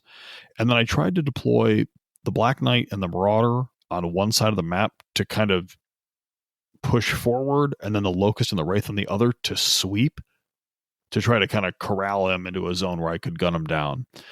It ended up working out okay. Small snag. My turret explodes because he just rolls really well on that destruction roll, right? He does like the 8 damage he needs for the turret and then just rolls an 11 and blows it up. So I lost my turret early, but thankfully the rules dictate that you just have to be next to where the turret was for the bonus to hit, not that it had to be active. So it took 3 turns, but I got my Awesome up on that hill, and he just parked himself there and started throwing PPCs at everything he could get his hands on. I managed to catch ammo in one of the crossbow's arms, and that ended up doing a lot of damage to it, and it put it in a position where I could just kind of keep hitting that side, and it killed the crossbow. And then because the lightest unit had to get a kill, I knew that with everything else, I either had to tangle with the Huntsman, which was not going well when my Locust tried it. So I dedicated my Locust to killing his turret because I could, and it was an immobile turret, so I could almost always hit. Yeah. And I just had to keep hitting it, and I killed his turret on turn 3. And I'm like, hey, that counts as a kill, so I get to tick the box for objective points. Ultimately, my Awesome starts slamming heavy PPCs into his commander with the -1, and it ends up it ends up killing his Goshawk. So a very one-sided game. And because what we didn't really discuss in detail here is that with objective points, the first person to hit 20 objective points stops objective point scoring for both parties. Yeah. So it's not that you can score up to 20 objectives. It is the first 1 to 20 objectives stops the other from scoring entirely. So because I managed to kill his commander, my lowest BV got a kill, and my commander was alive at the end of the game. I got some other bonus points as well for some other kills with the turret and some stuff. And it ended up locking him out pretty early. So I ended up scoring a 42 to his 6 for the end of the first game. So a pretty solid win. And that's just because I got lucky with some ammo explosions that really cost him pretty dearly. So Matt was a nice opponent. I had a good time, but that was the cut off the head mission. I mean, that's a tough one. That's one of those, like, it's down to map, it's down to dice rolls, like, and it's down to like what the other person took. Like, this is one where like there's only so many tactics you can use. Yeah, it's get in there and fight. And unfortunately, he had a very cagey list. So once I inevitably lumbered my way down in the middle of the map, it just became a slog and a brawl. And that's where, that Marauder, the Innosphere Pulse, did not have the reach for the first like 2 turns to hit anything, right? Yeah. So it was just trying to get there, soaking damage, and then it finally got in some range and lit up that Huntsman pretty good, but didn't kill it. So overall, a fun game. I enjoyed it a lot. All right, then we break for lunch. We run over, grab some good old subs, and then come on back for game 2. Yeah. What did you think of Mission 2, Josh? Mission 2, it brought up some PTSD, and I don't know why. I don't know why at all. Maybe because it's pick something up, pick it up, and push it somewhere else. Yeah, it's pick something up and then it explodes. This was center objective, like warehouse, stockpile, and if you have like probes or some like reconning abilities, like it increases the roll. So you actually have to roll to pick things up. And I was like, flub it blows. And if you flub it, it blows up. And it was like 15 damage in your hex and 5 damage in the surrounding hexes. I was like, I just don't want objectives to blow up on me. No. But like if you had hands that, hands gave you a bonus. If you had probe, that gave you a bonus. If you didn't shoot, I think that gave you a bonus too. So you could actually, get on like it was 3. No shooting or physicals. And I was like, like even bringing 6 units, I was like, oh, that's not great. It's like, yeah. So I got paired up with the lovely Vapor / Will Donta. And he's been itching for that fight for a while. He's been itching for a while. And I was like, oh boy, I'm going to give it to him in my Davian Green versus his Word of Blake. Like, this is Isle of the Blessed all over again. Will has the dual heavy PPC Zeus, the all MML Crusader, a Light Ray, a Hermes, the like mask one that can go super fast, a Pinto VTOL, and a squad of Shidu battle armor. Those are the assault battle armor. Move 3, they've got like each battle armor themselves has 2 ER small lasers, and I want to say 2 SRM3s. So they do so much damage in close range, and I know that. Like I know that they are probably one of the most gun-loaded battle armors. They're quad. That's why. Oh. Yeah. So it's like, as we all know from my Lyrans, it's like quad battle armor fits more gun. I've never heard of those before, if I'm being honest. Well, unless you're doing Word of Blake, like the Word of Blake, not Celestial series. It's the other battle armor series. They're all weird, and they all do weird. Each one does its own weird thing. And these, a lot of gun. Yeah. So, standard question. You look at his list. There's one central objective that's full of explosives. What is your game plan? It literally comes down to the first roll, because we're playing on Tundra. I love the map, but I'm realizing I hate the map itself, because the objective is on like one edge of a bunch of trees. So it's like one person will deploy and they will have to run through a forest. The other person will run to the edge of the forest and get to the same thing. And it's like, there's a lot of movement points locked up in running through forest.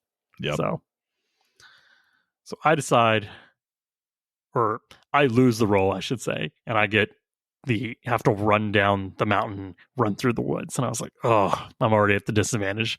It's like, I got one chance now. I can plink at his VTOL because I know exactly. I've got a Pinto. It's a great VTOL.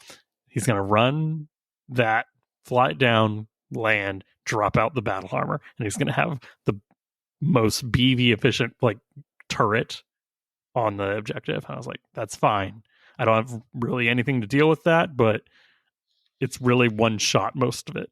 Like it's the SRMs. Don't worry about it. I mean, they're SRMs. Yeah, it's like maybe he won't hit with all of them. Maybe he'll miss. It's not a very like reassuring statement. But yeah, maybe he won't hit with all of them. Exactly. So yeah, the first turn, I just try to run my infiltrators attached to my fireball up, and they get within like 2 or 3 hexes. Like they're on the outside of the woods. They deploy off. He runs his Hermes up. He gets, I don't want to say on it. He gets right next to it. And I was like, okay. Neither of us can get to it. I could have gotten to it, I think, with my 17 run. Still, you get bonus points if your slower guys get to the objective. So I'm like, if he takes it with his Hermes, that's fine. I don't really care. Sure. But I do try shooting. I'm hitting on 11s. Like everything is so far and so fast that's on the objective. It's not even worth it. Next turn, I'm still moving down the hill. I'm putting my battle armor. I'm like, we didn't win the initiative, so like just jump behind some line of sight, wait for things, wait to see what comes in. We start shooting. This is when my plan like goes from like plan to like a reactionary. He does get a head capped heavy PPC on the Thunderbolt on turn 2. Oh no! For the first shot that actually lands in the game, it just takes out, like 2,500 points out of my list, and I was like, oh. Well, not to mention there's a lot of damage your guy does and everything. That's just that's a rough break. The problem was the plan was the Thunderbolt has a hand actuator out of the list that doesn't really have hand actuators, so he could get the lowest roll to pick it up. And I was like, ugh. He also had an ECM, so in this one, ECM turns off the exploding. I was like, yes, great. Screw me, right? I mean, it's not great if you want his stuff to explode, but if you don't want your stuff to explode, that's kind of nice. Yeah. So I assume things only went downhill from there. Essentially, I ran up the Templar. The Templar faced the Shidu battle armor. He fired. He did a lot of damage. He didn't kill it by damage. He killed it by getting attack that floated and found Rack 5 ammo. And I was like, there goes 60% of my list in 2 turns. And like, were there ways I could have done that better? Probably, but it's like, it's a race to the objective, and I just need a 4-6 movement profile on it, grab it, and get back to my line, and I've got like enough points to lock it down. It didn't happen. Yeah. Well, I mean, that's Battletech. I mean, sometimes you get bad breaks and you get those head hits, those ammo explosions, and there's not a lot you can do. I mean, it doesn't even sound like you made a misplay. He just got a good hit, and that starts the tumble. That is also what Will said. He's like, there's nothing like, nobody wants to head cap you and just like, okay, cool, there's 2 of your most expensive mechs out the game right there. Like, we had some fun stuff. Like, he got to charge his light ray into my fireball, did like 27 damage, and I'm just like, takes it to the torso and legs. I'm like, cool, still not internal. That's wild. Yeah. So that's a fun thing though, right? This light mech just tanking a slap from a light ray. Yeah. He didn't deserve it. He didn't deserve it. What ended up happening is the Enforcer went to the middle objective. At that point, I had completely forgotten about my ECM. So that would have shut down a lot of explosions. The infiltrators swarmed, grabbed on his Crusader. The highlight of that is they did not go internal once again, but he did attempt to punch them off of himself. He went internal on his arm, crit his own ammo, exploded, and Tio was like, "Yeah, he wouldn't have done that unless you were on him. That's a kill." So that's awesome. So that's my lightest. That's my lightest unit getting another kill, and he did technically have an objective, so that did get me points. So great. And my rifleman with the precision ammo did kill the Pinto, which is honestly one of the toughest transport VTOLs, and I was pretty happy about that. But it was rough. By the end, the Shidus were dead, the Crusader was dead, and the Pinto were dead, and he killed everything of mine. So I lose 14-50, which I mean, I got 8 objective points down. I'm down 65% of my list by end of turn 3. It's there's not much you can do with that. Yeah, I was more disappointed that I could not give Will the game that he deserved. I was like, we should be brawling over this and fighting, and I should be rolling rack 5s and hitting you, and it was like, nope, dead, don't even bother filling in the sheet kind of stuff. Yeah, that's BattleTech though. Yeah, I mean, it sucks. It feels bad, but I mean, what can you do, right? Just roll 12s and bring hardened armor. Bring hardened armor cockpits. So, all cockpits should be hardened armor. No, Josh, no. But yeah, so this is to reiterate to mission 1. There were too many instances where picking up the objective was difficult, and also the explosions of the objectives. So we forgot a lot of cases of what to happen. He also had ECM that he forgot to shut it down. So it's one of those we didn't even really play the mission. We just, by the way, all the nuances hit it. It's a little weird because we had such a different experience with our game. Actually, I played Brian Bales, which was the Blood Name winner from the day before, right? And my game 2 from Warzone Atlanta. Right. So he brought a Draconis Combine Ghost Regiment list that had a Spider 7KR, a Sunder OE, the Dragonfire 3F, the Wraith TR1, and a Charger KMZ. So he had 2 fast guys and a lot of beef. We had a map that had a cooling tower from a nuclear power plant in the middle of it. And dead center is where we should have put the cargo. So we had to get the TO. We're like, hey, do we have to put this in the smokestack? Are we screwed? What are we doing here? I saw that and was like, oh no, everyone wants a big centerpiece terrain, but nobody wants the centerpiece objective to go with it. Right. So we rolled for left or right of the objective, and we put it in a position that it was to the right of the objective from my perspective, but then we rolled side deployment and he won. So he took the side with the hill, which gave him a much better straight shot out and back to the objective. I had to snake around a couple of objectives, which was a little rough. What was funny about this is that he had enough ECM and I had enough ECM that any time for this entire game when someone would have had an explosion, the other party's ECM blocked the explosion. Yep. So when he wanted my stuff to blow up, his ECM blocked my explosions. And anytime I wanted his stuff to blow up, my ECM blocked his explosions. So there was a lot of you explode. Oh, no, wait, you don't. Son of a pup. And it was pretty funny. We're both disappointed at our own mechs for having the ECM on. This game, so my plan was my Locust is fast. My Locust has mask. Get in, get out, score. Yeah. Right? Wraith, same thing. I'm trying to get my Awesome, because he's my slowest mech, to go get those bonus points by picking stuff up. That didn't really work out the way I had wanted it to, because I had to snake around so much terrain to get there. It's my same Awesome problem, kind of. It's painfully slow. It's a 3.5 and doesn't jump. So it's okay. He's not getting out. Yeah. I think the 4-6 getting it was a trap. At least for our list, I should say. Yeah. And our maps. We had a lot of terrain. I had woods. You had elevation. Yeah. I mean, I had there were road platforms that were raised and small buildings. And I didn't want to start messing with construction factor. I don't want to have my guy fall through a building. Ugh. And I was, so there were a couple of highlights on this. One was totally inconsequential, but it felt great. His spider was fleeing, like almost getting ready to score. And I needed to hit it on 10s with my awesome with those PPCs. Mm-hmm. And I slapped him with the PPC from downtown, and I ended up not killing him. It took off a bunch of armor, went internal, but didn't get a critical hit. They're tougher than you think, and that's why you hate them. It's true. If they died like locusts, no one would complain about spiders. But no, they're 30 they're tough. plus They're tunners. Tough.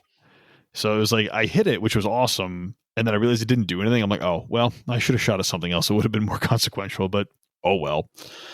My Locust ended up being a pretty big MVP.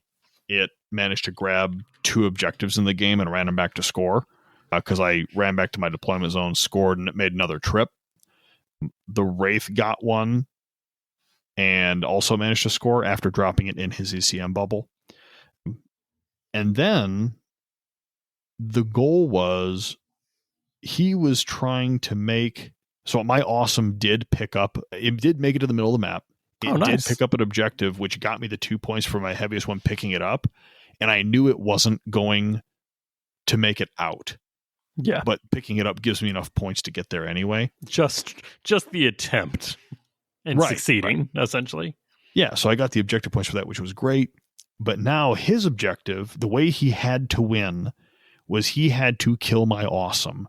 Because forcing my awesome to drop the objective would get him enough points to eke out a win. What ended up happening is he had his dragon, no, not his dragonfire, sorry, his Sunder picked up an objective. And this is where we almost had a construction factor issue.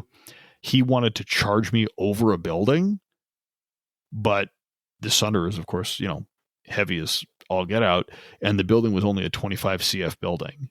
And I'm like, are you sure you want to go that way? And he's like, oh, yeah, well, why not? I'm like, well, because we got to worry about construction factor and crushing. He's like, oh, I have the movement. Would you mind if I went around the building? And I'm kind of like, everybody gets one, fine, right? You can go around. It's not a big deal. So his Sunder picked up an objective, but then I had my Marauder, my Black Knight, and my awesome all firing into this Sunder trying to kill it. I did not end up killing it, but I'd gotten ahead with my Wraith and Locust scoring, so his only opportunity in the last turn was to kill my awesome. His dice luck left him, and he couldn't bring it down, so I ended up winning that game 34-15. Still a close one. Yeah, if that had swung any other direction, it would have been crazy. I don't recall killing much, if anything, of his units because he just had such beefy guys. The Spider wasn't really hittable. The Wraith really wasn't hittable. The Dragonfire, I think I lit up pretty good, if I recall correctly, because I don't think I killed the Charger either. But I did knock down his Sunder, and he dropped the objective, which got me some points because I knocked him over. That's good. It didn't blow up because it was in an ECM bubble of mine because, but overall, fun game, got a tiebreaker point. And Brian, we just had a riot. We were next to your table, and he was just laughing the whole time. It was just, pandemonium. My table had no joy, watching my dice slowly fail me. I'll say this. Every shot I tried to make, I hit. Like 9 ups, I would make 4 of them. It's like hitting's easy when you're still alive. But yeah, you guys were having a hoot and a holler. Yeah, it was a fun game. But yeah, it was a good time. I'm glad. That's good. Do we want to get game 3? We should. It's the last game for the day. Yeah. I wish there were more. I'd wish there were more games for the day. But no, this is Signal Trace, a MRC local favorite, apparently. This is good. I like this mission quite a bit. Is it because it's almost felt like one that was at Motor City last year? Yeah, I definitely didn't steal the Signal Trace rules from MRC and stick it in my tournament. That didn't happen. They definitely took it from me. But essentially there is an objective in the middle, And once you are adjacent to that and you end your turn, it scatters. It scatters just like, 1d6 for direction. And then the first turn, it's 4d6, 4 dice distance. And if it goes off the table, it loops around. So it can go to your opponent's side. It can go down and then back around and end up in the same spot. It is wild. You are tracing it. But the next time, it's not 4, it's 3. Time after that, 2. And then finally, 1d6. I was like, okay, we need to start slowing that thing down.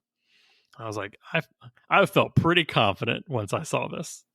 This is a fun mission. I mean, it rewards mobility, but it's also a lot of luck. You don't know where your signal is going to scatter to, right? You got bonus points if it scattered deeper into enemy terrain. Mm-hmm. So that was, that's a big thing.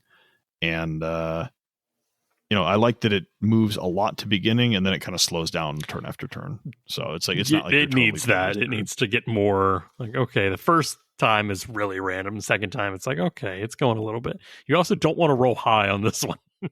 No. Oh my goodness. And you'll see when we get there, I rolled real high every time. Yeah, so I'm fighting Jared, and Jared has a Bane / Kraken 3, the Oops All LRM one. Does it have squid painted on it? It does not have a squid painted on it. He's got a Predator, the LB10X one, a Crimson Langer, and a Puma, the heavy large laser one. I was like, oh, nice. This is weird. And then I realized, it's because he's Blood Spirit. And this makes more sense now. He's taking the weird leftover mechs and then and then the Kraken. I don't know why.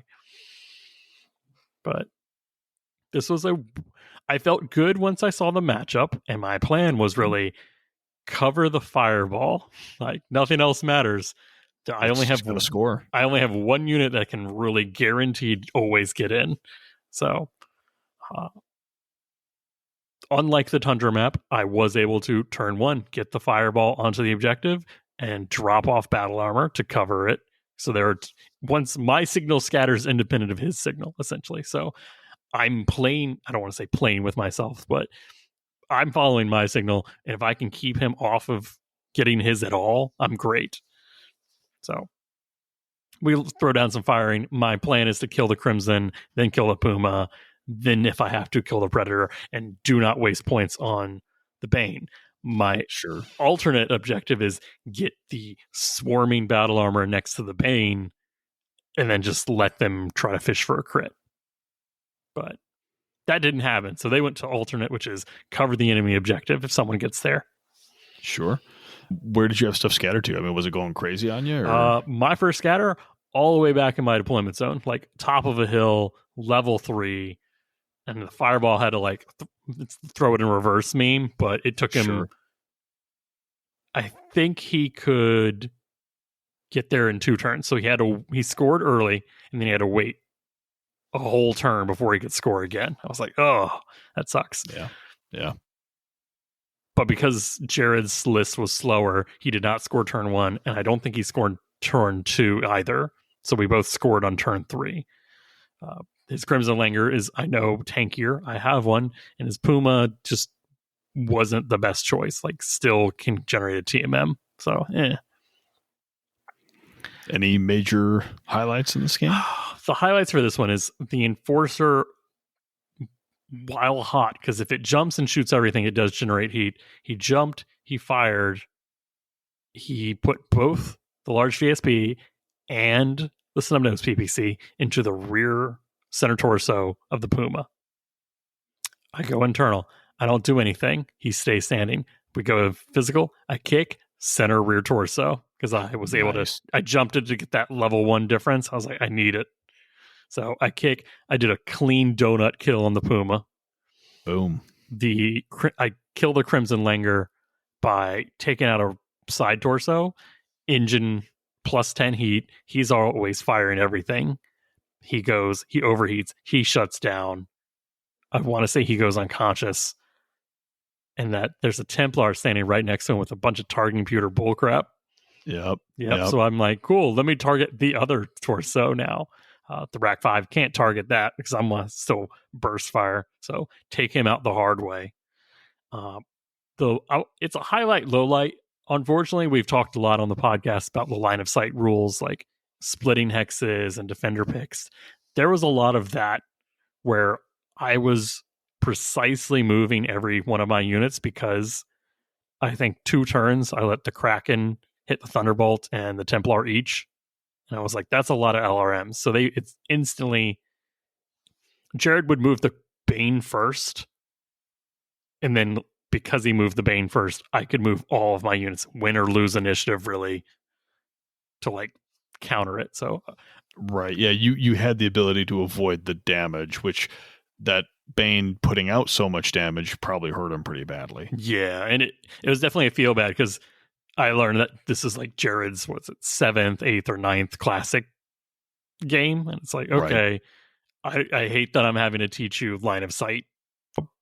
Like, I don't want to say gotchas, but like he moved, and we got to the shooting phase, and he was like, okay, I'm shooting this. And I was like, you don't have line of sight.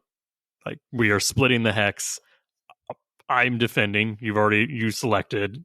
So I'm going to choose the level 2 wall on this side of the split. Right. And from someone who normally plays Alpha Strike, it's like, no, that's just partial cover. I can see half of you, and that feels real bad. Yeah. And he's definitely played more Alpha Strike because it was like, well, I can see half you. So that's what, +1? I was like, no, there's no partial. Like, there's partial. So that's an optional, but not in this one. And once I explained that to him, the next turn he moved, and he was like, he moved his Crimson Langer, and he was like, okay, I'm going to shoot you here. And I was like, hey, remember how we just explained we're splitting the hex, and I'm a defender. I'm going to choose the line of sight blocking. And he was like, again? I was like, yes, I don't want you to shoot me. Yeah. Yeah. And that's a tough break. I mean, sometimes sometimes it could be a mismove, but it's hard to rewire your brain from going from Alpha Strike to Classic. It's real tough to get the hang of it. I mean, I haven't played that much Classic, and adjacency rules still mess with me. So yeah, I get it. Yeah, the last turn, I fired everything at his Predator because I had killed his Puma, I had killed his Crimson Langer, had never touched his Bane, and I'd ran the Enforcer up to grab my objective, which scattered all the way in his deployment zone pretty much, so all the way back in. So it was a chase. I moved the Fireball onto my objective, which is on a hill, like just outside short range from his Kraken. I was like, great. He fires. The Fireball stays standing. Fireball kicks, finds the LB-10 ammo in the Predator.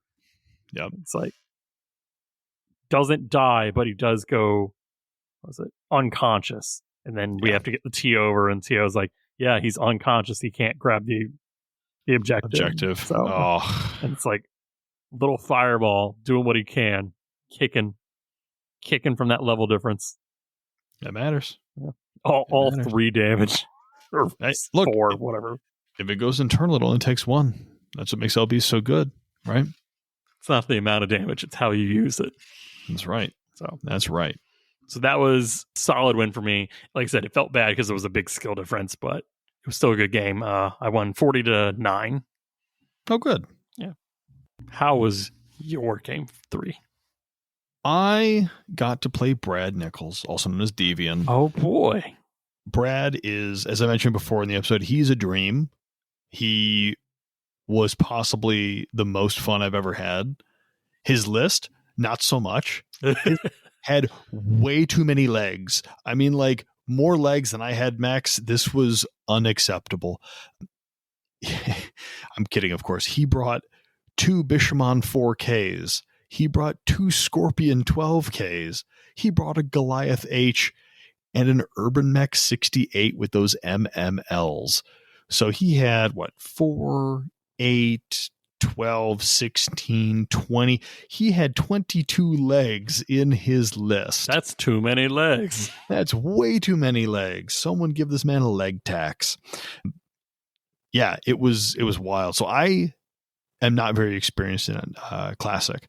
So I have never fought a quad before. Quads scare me. I don't know what they do.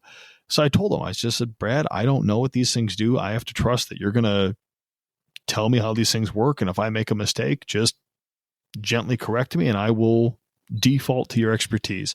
And Brad was a stand-up guy. He kind of walked me through how these work, what I need to know about them, and that they can skitter across the battlefield in some sort of unnatural horizontal movement. That was pretty fun. So I knew going into this game that I needed my Locust to be my MVP, right? He moves, he's got mask, he can move further. I have to get to those objectives. Yep. That's it. And it's going to be, a lot of it's going to be luck of where these things float. So hopefully it'll work. I hope your luck was better than mine, where I consistently rolled 5s and 6s for each one. I was like, come on, dice. We don't roll this hot on shooting. No, only for movement to make your life miserable. So, it's like we played on grasslands. I think it's D is the one with it's the one with the whole base on one side, the hills on the other, it's like the full flat concrete base. That was unpleasant. Concrete is not my friend. Were y'all playing with like running concrete skidding rules? Yeah, those are rules. So thankfully he chose the side that had the base because he didn't want to have because he didn't want to have to go up and down all the hills. Yeah, no, right? It makes sense. It's just like the quads also get a bonus to skidding. DSRs. Yeah. So the first turn we literally just I spend climbing over these hills and he's getting into his base. Second turn is when everything hits the fan. We all end up closing in on our objectives and he's got, 12 legs around his objective. And I'm like, man, your models don't even fit in these hexes. This is something is illegal here. You can't do this. But the Wraith and the Locust both end up getting there, scanning. He scans. We shoot each other. It's kind of a mess. I get a head hit in the rear of his Scorpion, which felt pretty good. So we kind of donked him there. A head hit on the Scorpion? Yeah, I shot his Scorpion in the face. Man, what's with all the Scorpions getting like early game head hit? Like it's not out, but like yeah, I didn't think that cockpit was like a bullet trap, but apparently it is.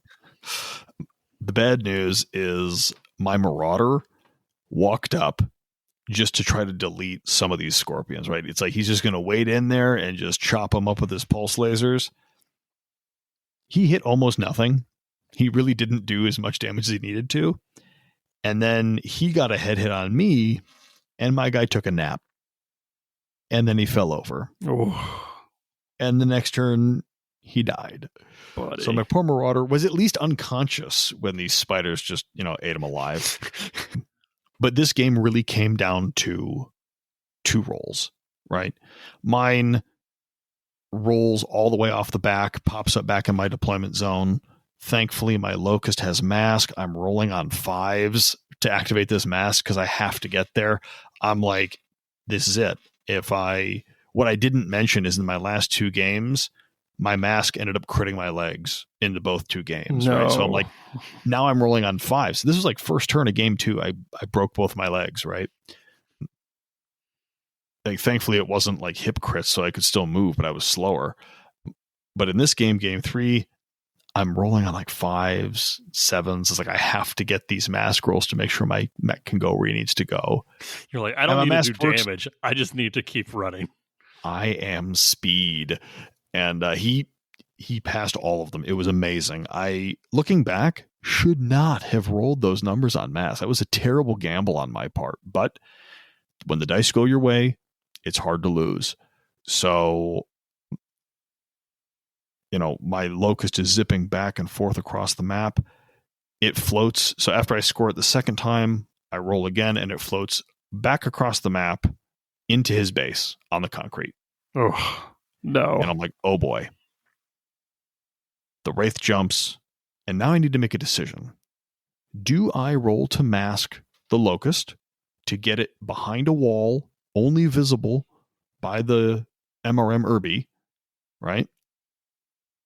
And get an additional TMM, which would put it up to, I think, TMM of 5?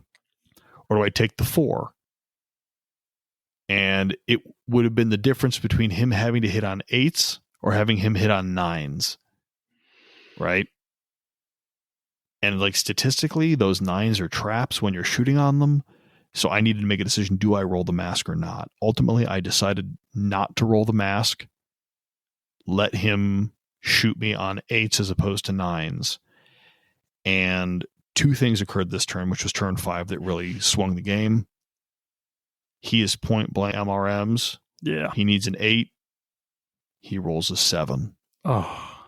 The Locust lives, meaning it can score on the objective. Then my awesome from downtown lights up this Irby. I mean, I'm shooting at like long range with this, thing, but the Irby's so slow. The hit numbers really weren't that bad. So I went all out, slammed 3 PPCs into this Irby from across the map, and I got that MRM ammo. Oh. And because the Irby doesn't have case and was next to my objective, I got a kill on an enemy unit next to my objective, which got me an additional 3 points for objective points. Heck yeah. And that right there slung me over the edge. We only had another turn. We both scored. And at that point, I had hit 20 points. Actually, I hit 22 objective points, which was capped at 20 to his 18. Then when it came down to kills, I had managed to, step on several bugs with their creepy legs, and ended up managing to beat Brad 34-22. I am 99% sure that is because Brad was an honest, upstanding player, and he absolutely could have sold me some line of nonsense with these legs, and I would have believed it. So, Brad, I have to thank you for both teaching me, being a pleasant guide, and a phenomenal opponent. It was a really nice end cap to my first Classic tournament. So that was very nice. I'm glad. Yeah, Brad's a great guy, and I'm jealous that you got to play him. Yeah, it was very, very, very enjoyable. So looking at the day as a whole, how do you think your list did? Did it perform the way you wanted it to? Yes, I knew I was going to get ammo explosioned. I wished the Templar only got ammo exploded once. Not multiple times. Not multiple times. That's the problem with taking Innersphere XL, even with case. Like, I know the case is for narrative survival reasons and not, in-game.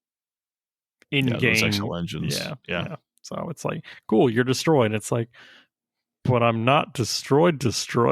Do I get points for no center torso damage? No. Nope. Yeah, I was happy with my list. I don't think there was anything I could have done to losing a Thunderbolt. Like, I did a good job using it when I needed to tanking with it, and when I needed to shooting with it. I probably could have kept that at 4 or 5 and taken another mech or something a little bit better. But it's weird having 60% of my list in 2 mechs and another 3 mechs and another battle armor is like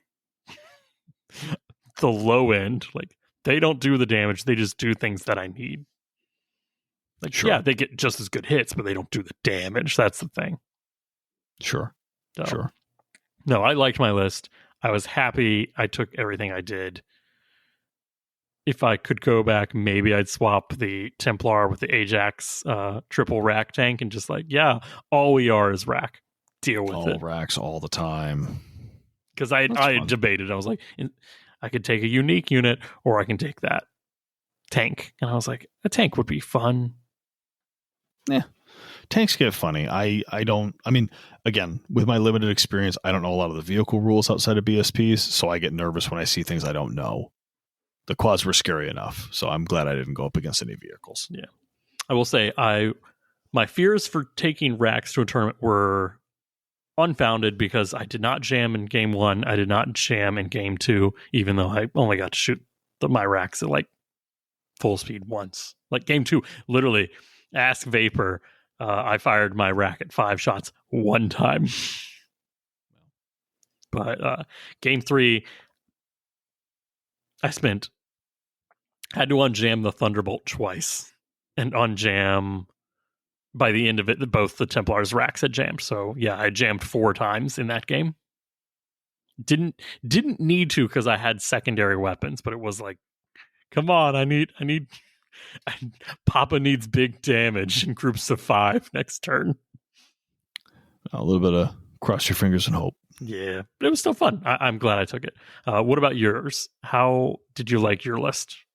I love my awesome. I love those big, heavy slaps because it feels good to put 10 to 15 damage into things. I love my Black Knight. It did exactly what I wanted it to do. It was just as tanky. The Wraith, predictably, was fine. The Locust was the MVP for Game 3. Without that Locust, I wouldn't have won. I'm going to be honest, I was disappointed in my Pulse Boat Marauder. I really was. The Inner Sphere Pulse range hurt me every game. Yeah. Because it is so slow, I needed more time to get into position. And when you're only getting 6-7 turns in, it didn't. We're playing long ways on paddle mats here. Yeah. It's just the Marauder never was a deciding. I mean, it helped. It did damage. The Pulse certainly hit, and that was advantageous. But, I might have swapped it for a faster medium and, maybe upping some other skills somewhere, if I could take the points. But it worked out. It was fine. It wasn't a bad mech. It's just, it was a little bit under armored for a heavy. It was slow, and I didn't get that satisfying, I pulsed you in the same torso 4 times, right? No. I never got that. And I think my LBX hit, I think only twice out of 3 games. I don't know what was going on with that LBX cannon, but I could not hit for the life of me. You need the Davian Marauder with the same exact loadout except a Rack 5 instead of an LB10. Look, I didn't manufacture that one, so I didn't take it. Maybe you should. Maybe I will. I don't know. We'll find out. My game 1 was the only one where we got into sub 3 hexes. I'll put it that way. Sure. And it was okay, the other ones, yes, we're brawling over the explosive objective, but we're also brawling and then immediately leaving. We don't need to pursue or chase, really. And there's no long-term engagement. It's all in and out, hit and fade type stuff. Yeah, and the third one it's just the light mechs doing the work and the big guys, trying to take pot shots, but also protect them. So, yeah, I could see where a 4-6, even 4-6-4 Marauder just isn't going to cut it. Yeah, it was okay. I mean, I wasn't mad at it, but I just, knowing what I know now, I might have taken something a little different, right? At the end of the day, it worked out okay. So Vapor took first place in the Classic tournament. I managed to come in second place. Whoa. Which was crazy. Complaining about the Marauder, even though they're taking home silver. Look, like I said, knowing what I know, it worked out. I'm not mad, but for feels, I might have done something a little bit different. Steven Celentano came in third by 1 point. Wow. 1 point. 1 tiebreaker point ended up putting me in second over third. So I was absolutely blown away. Brad came in best general. Someone won best painted. Who was that? That was you, Josh. Oh, no. Not again. Oh, no. See, look, I told you, I knew that I had to win the speed painting competition if I wanted any chance of winning best painted anything. So I'm sorry. It's okay. It worked out. Yeah. So that was kind of the first day. Well, not the first day. That was the first tournament. Yeah. I think Trailblazer got Player's Choice. And a couple other honorable mentions came out. That was Iron Fang and Vixamat. These are all their handles on the MRC Discord because everyone introduced each other with handles. So I'm I don't know who most of you are unless I play you and I ask you for your name. Yeah, that's the problem. You know them by their Discord icon and not by their actual human face. That's it. Yeah. That's it. But no, that was the first tournament day, which I was really pleased with. I really hadn't done a Classic tournament before, and I came in second, so I can't really complain. I'm proud of you, Steve. Will you continue to play Classic? So this is probably not the episode to discuss my feelings on Classic because no. And the reason is this. I started playing Alpha Strike, right? I started playing at Southern Assault 2022. Since then, I've started getting into more Classic with the Hinterlands. It became very approachable. 3,000 points, some BSPs, kind of low stakes, a lot of fun. I very, very much enjoy playing Classic now. And I don't want to say I prefer it, but I almost prefer it. Right? You understand why people like it. Oh, absolutely. And, I've gotten away from the every game is a do or die type game mode, so I've been able to enjoy it more. We talked about that on a previous episode. So I'm really, really enjoying Classic, and I had a great time thanks to my opponents at this mission. The end result also helped. So I was, this was a lot of fun, and Jeff did a great job, and the 3D terrain was great. And, so are we happy looking back? Absolutely. I'm glad to hear it. All right, well, let's take another break, and then we'll get into everything after the Classic event, because there was another part of the day, and then an Alpha Strike event.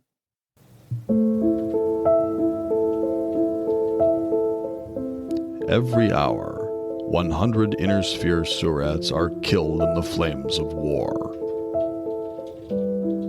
Whether abused by Crusader clans or victims of their own house ambitions, this waste must be stopped.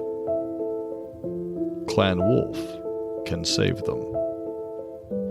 With your donation, Clan Wolf will emblazon your name on the side of a Timberwolf Omnimech on the front lines. We have liberated 15 planets this year, but for hundreds of others, help came too late. Every day, Surats are subjugated and exploded in the worst ways imaginable. You can help. Donate to the Warden Clan Surat Protection Fund today and make a difference. Call 1-555-WC-SPF.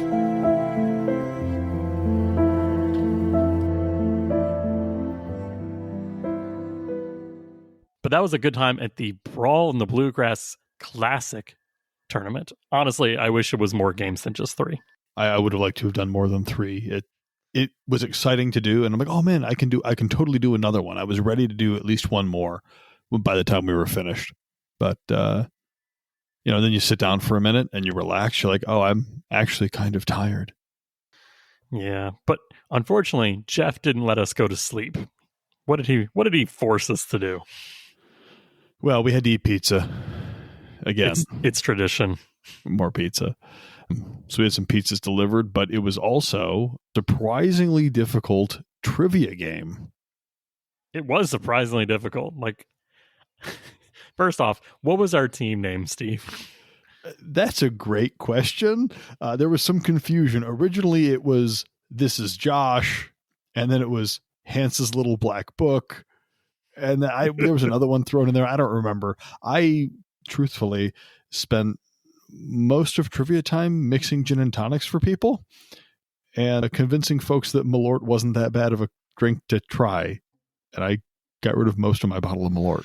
I mean, I don't want to say, okay, was my Malort reaction for the first time tasting what you expected? From you, no.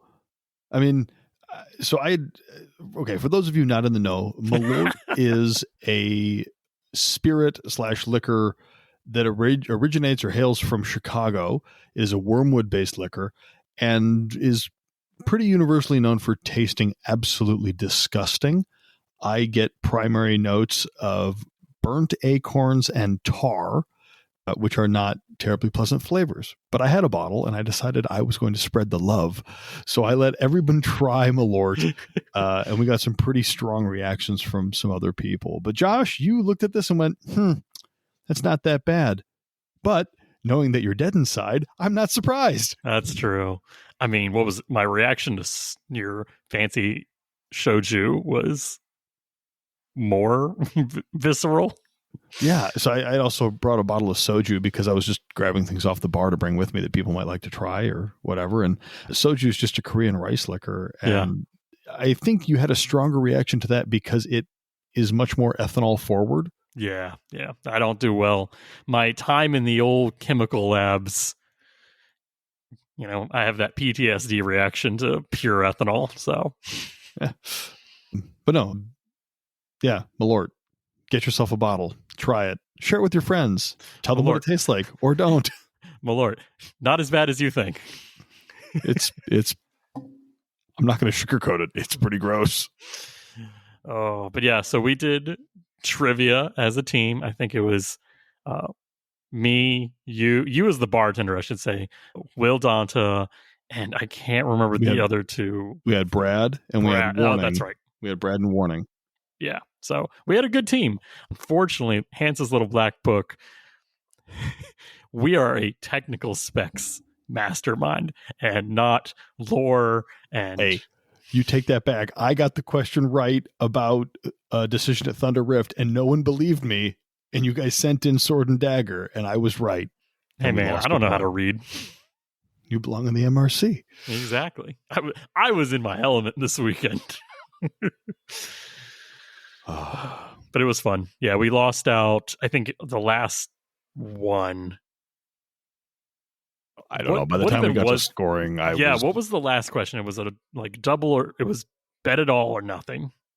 Yeah, it was like a Final Jeopardy type thing. You got to pick how many points you wanted to gamble, and we just went with all of them because that's what you do.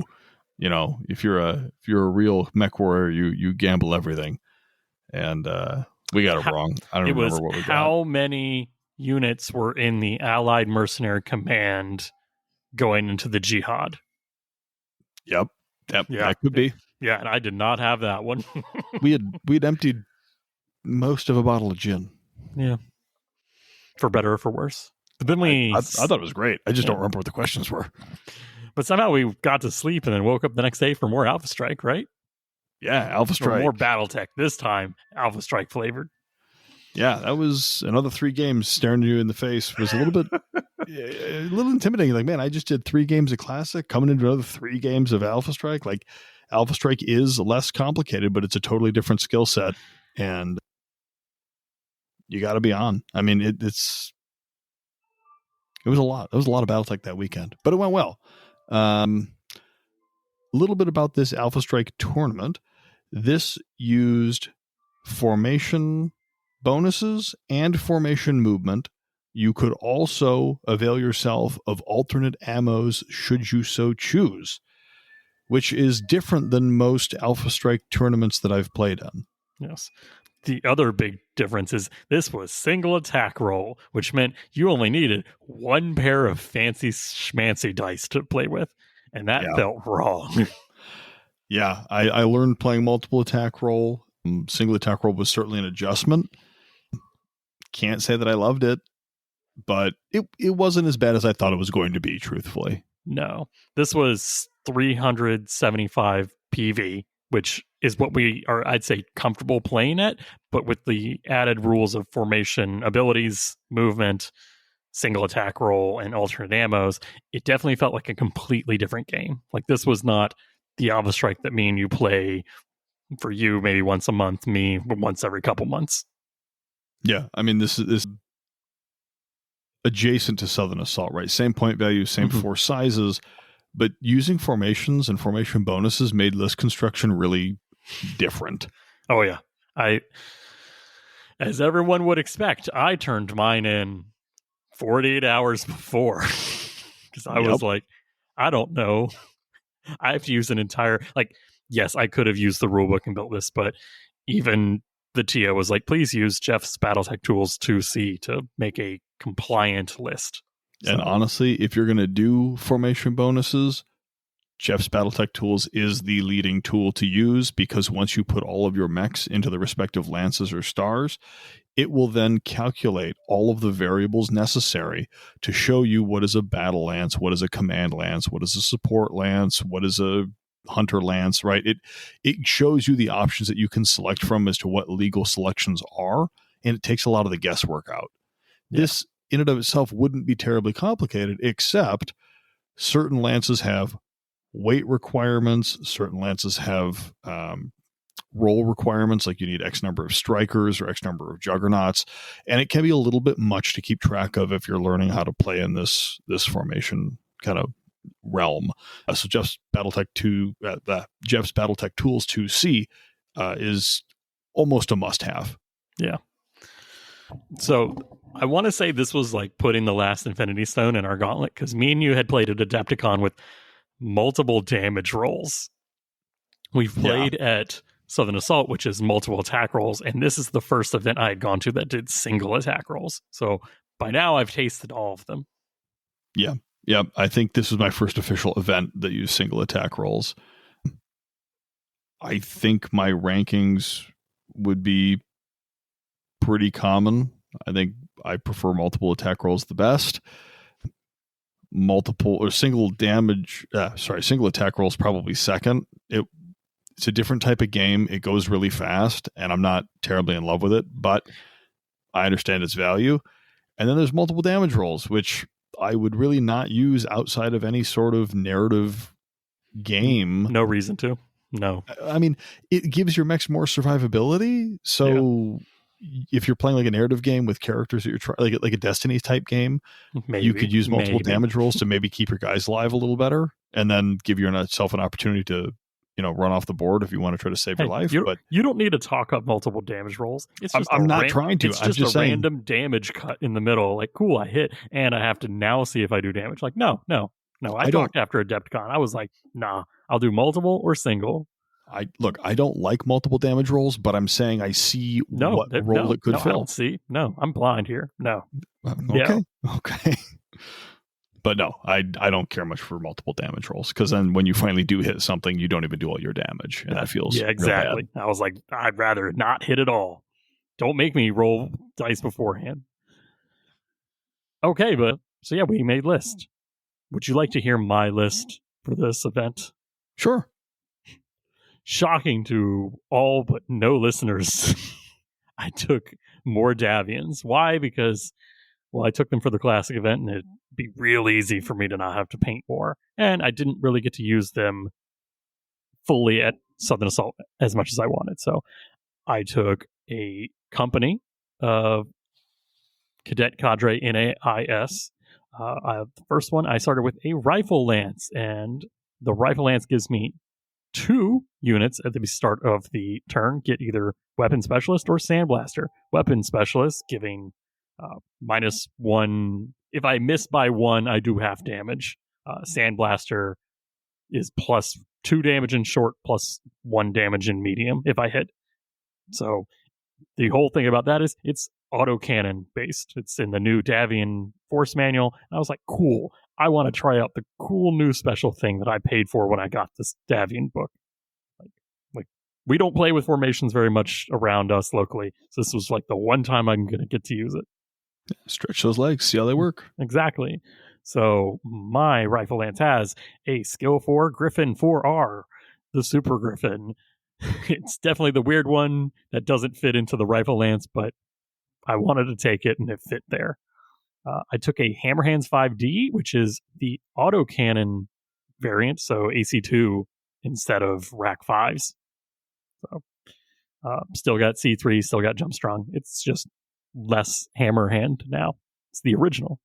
I took the Rifleman 6D, which also has AC2. The keyword, not the weapon AC2, but the keyword special AC2-2.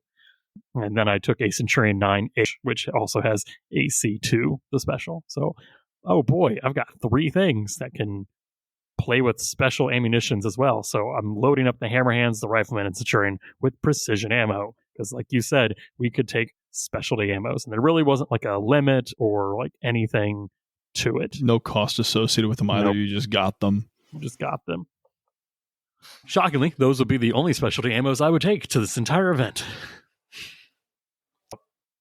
We can go into the specialty ammos here. I wasn't really like I had taken some at Adepticon, but I'm like, no, I'm not here to just go all specialty ammos. So we'll just take one special tool and that's it.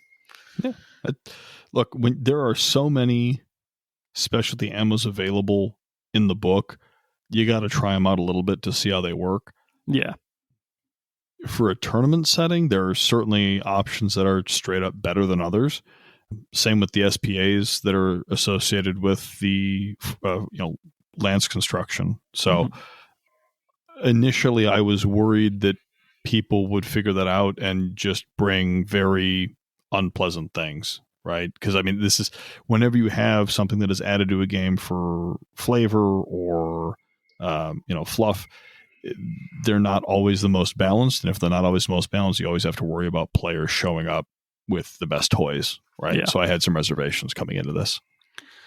My next lance, I just took a regular heavy battle lance. I debated on either taking a command lance or heavy battle, but I realized let's just go heavy battle.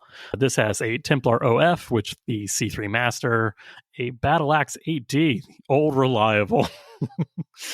C3 Slave. Yeah, you love it. You love it, Steve. I'm going to shake my head on this audio-only format.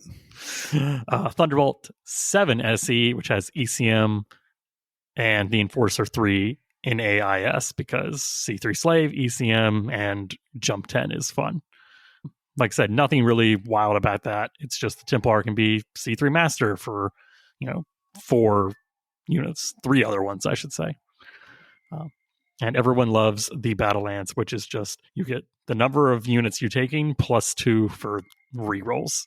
As long as that lance still has 75% of its, units in it, or at least 3, I think is the technical term. So as long as I have 3 or more guys, I can reroll 6 times. It's pretty nice. You can use rerolls to reroll hit numbers, but that's really about it. Or That's control about numbers if they're on tanks. For vehicles, you can reroll control, but you can't reroll critical hits, and you can't force other people to reroll shots just for you. And you cannot reroll a reroll. Makes sense.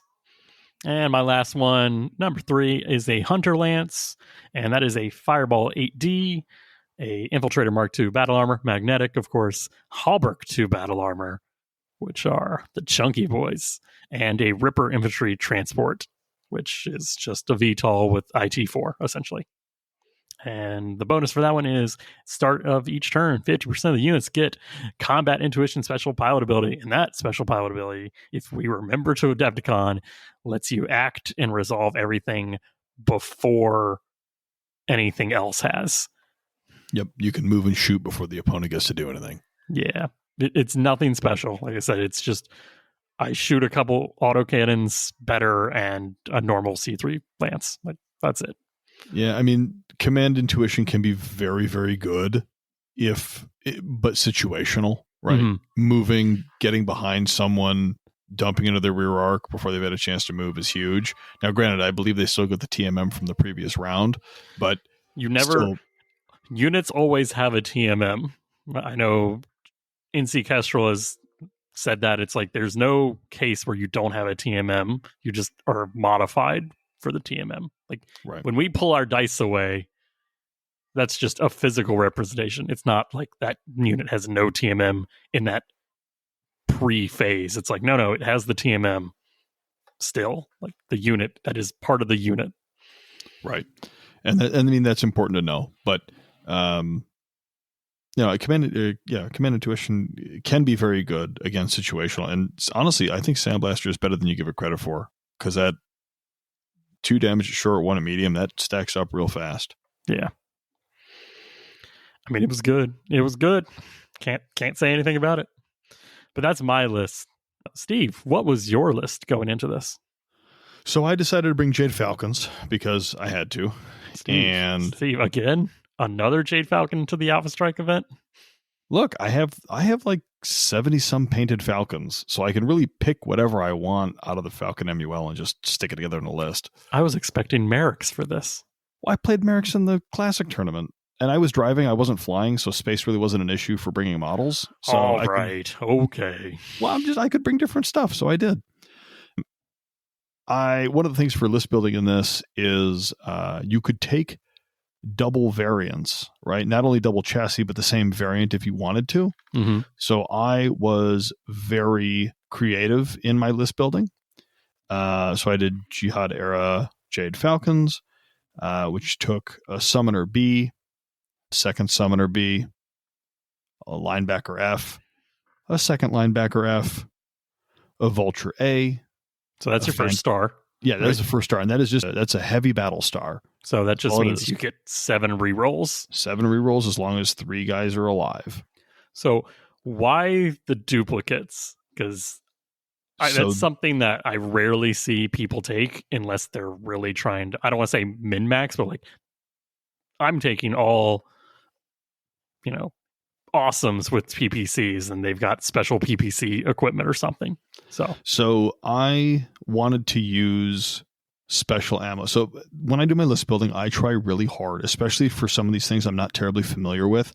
I wanted as simple as possible, as low brain power as possible. I didn't want to worry about which unit had, special ammo, which ones didn't, which ones were skill 4, which ones were skill 3, right? I just try to keep them all the same. And there are certain variants that are just better for the purposes I was looking to use than others. So I decided to take 2. With my Thors, I ended up, I guess they're summoners. They're not Thors, but it's the first name on the Alpha Strike card. Oh, no, he did it again. I did it again. No, but the summoners have both LRM and SRM keywords, and they have NARC. So I built a missile heavy list, I guess is what you would call it. Anything with SRM can take tandem charge special ammo. Tandem charge, it's basically a normal attack roll. And if you hit, whenever you hit, the tandem charge goes off and you get a possibility of rolling a critical hit, regardless of whether the target has armor or not. So you don't have to get into structure for that critical hit chance, but the critical hit chance with the tandem charge is a 10, 11, or 12. So I hit, do I get a critical hit? The answer was no for most of the games. I think it came up twice out of 3 games. So the Thors had tandem charges, and they also had dead fire missiles for their LRM special ability, which reduces long range damage and increases short and medium by 1. Now, these other ammo types are not usable with NARC, but seeing as the majority of my list, actually all of my list, had the SRM keyword, if I decided to NARC something, everything would do more damage. I don't think I used NARC at all in any of the games. It was just an option I had on the table. So dead fire if I needed to do more damage to things, and tandems to try to take out those big guys by punching through armor if possible. So that was the first star, was a heavy battle star. My second star was a light battle star. So again, same rerolls. That consisted of a Phantom B, a Jenner 2C, a Cougar D, and 2 Fire Falcon Ds.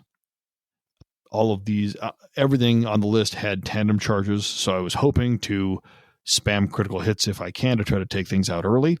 Like I mentioned, tandem charges went off twice out of 3 games, so they really didn't do much for me, but this is the thing about single attack roll and also tandem charges, that it's really feast or famine, right? If you get your hits, things are going to die, you're doing full damage. If you get crits, you're going to get those tandem charge explosions and you're going to do great.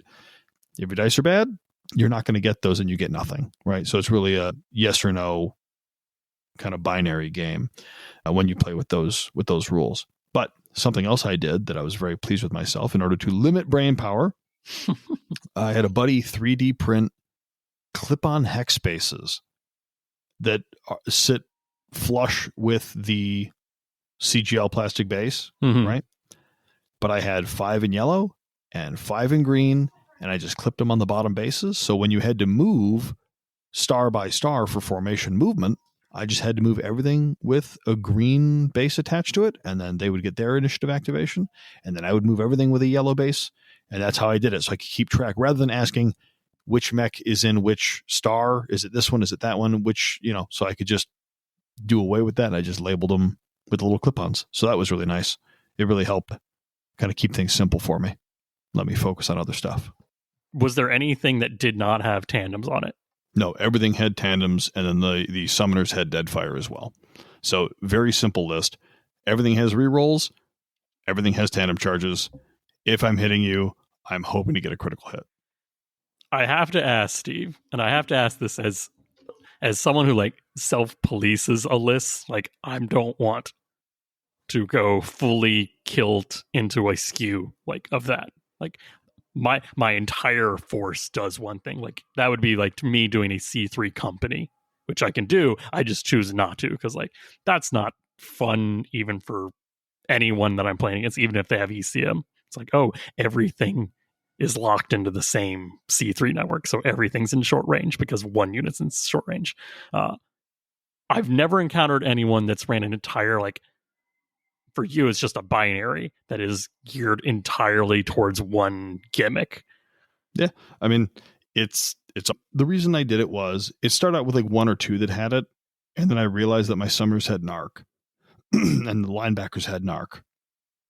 So all of a sudden, also the Fire Falcons had narc. So I had 6 out of 10 units that had the narc ammo. Mm-hmm. And I'm like, well, if I'm going to do this, if someone's got C3, I don't want things turning off. The narc won't work, so I can do tandem instead, or I can do deadfire. I mean, it was really just trying to keep it simple. I didn't want to have to remember which unit had what. And, I was about to say, in the past, I've forgotten about keywords like AMS. And it occurs to me now that both my summoners had AMS, and I never bothered to look at that during the tournament. I get so focused on the game in front of me. I want uniformity so I don't have to worry about some of those other things. So another statement I have is, so if you do the tandems or the deadfires, you can't use the narc ability, correct? Correct. So correct. you actually have to like choose, okay, I'm firing narc and you've narked, and then everyone else gets to do bonuses against you. Not I'm choosing tandems.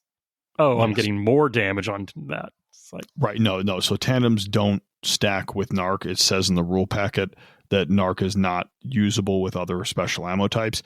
It was more of a backup in my back pocket if I needed it, or if I had gotten through most of the armor on certain units and things were just hanging out there with a little bit of structure. Maybe I need a little bit of extra pep to knock something out rather than another critical hit. I kept it in the back pocket just in case. I mean, I give a lot of crap to narc lists, especially this is the most narcified list I've ever seen. So, and like I mentioned earlier, I didn't use narc once during the tournament. Yeah. I had it as an option. This is the most skewed list for Alpha Strike I've ever seen. Like I mentioned, there are certain ammos that are better than others, and do you think tandem is the best SRM ammo? Situationally, I mean, maybe. Did you feel like you had to take it? Like it was on the table, and if you weren't going to take it, you were going to be hindering yourself? The thing is, I don't play with a lot of special ammos, so it's like, I in took this it one because, case, who's going to stop me? Everyone's going to have tandem charges, obviously. Well, it's a freebie. You don't even pay points for it. I figured kinda. I mean, it's a chance at a critical hit. It's a low chance at a critical hit, but why wouldn't you take it? Yeah. Like, an alternate view of that question is, did you feel like if you did not take tandems, you were going to hinder yourself by fighting anyone else who might have tandems? It's always tough when you go into an area where you don't know what the local metas are, right? I've got some people local to me that are very good at Alpha Strike and can really parse the rules, very narrowly. And if you show up with something that's not, tip top or tournament optimized, you're gonna probably get mopped. You never know what the location you're going to is, so you try not to show up with something that's too mean, but I'm also not looking to travel out of state, show up and get dumpstered. You know what I mean? Yeah. So it's a tough balancing act to find something that will perform well enough but not ruin people's times. Yeah. And you actually, like, I don't want to say practice, but like made some lists, got to play them beforehand. So like you were tweaking a little bit. And honestly, that may have skewed my list building because I made one and then did a practice game and I just got destroyed. And I'm like, okay, maybe my, regular battle lance marching around isn't going to do it. I might need a little bit of extra pepper. So that's where the tandems came in. Gotcha. And this is also why when I do my tournaments and most of our local play, we don't do alternate ammos because there are just choices that are better than others. And you don't want to put people in that type of situation. All right. Well, you want to talk about our games now? Probably should. We have several to go through. All right. My game one, I'm fighting Wilson, also known as Inept on the MRC Discord. And Wilson has a Lyran company. He's got a Axeman, Commando, Griffin, and Zeus. He's got 2 Sturmfuhrers, 2 Demolishers, 2 Drillsons, and 2 Condors. The mechs pretty much all have precision that can take it. The Sturmfuhrers and Demolishers also have precision, and the Drillsons and Condors also. So it's all autocannons. And this mission is a weird one. It's, I don't want to say like King of the Hill, but it's like King of the Bubble, and the bubble blocks ammo / shots from going through. Let's fill people in, because this is kind of a peculiar one, right? So it is technically a King of the Hill type mission. It was called Welcome to the Thunderdome, and it was aptly named. There was a 10-inch, I guess a 20-inch diameter, a 10-inch radius circle from the center of the map that your mechs needed to get into. While inside the bubble, you could not leave the bubble, but you got a +2 to shooting. A +2 benefit, so a -2 to your rolls for shooting inside the bubble, and any roll of a 10 or higher caused a critical hit as opposed to a roll of a natural 12, right? And any 5s or 9s you rolled on the critical hit table were re-rolled until you got a critical hit. So it was super deadly to have your guys inside the bubble. If you were outside the bubble, shooting into the bubble, all damage was halved. Yeah. So that was wild.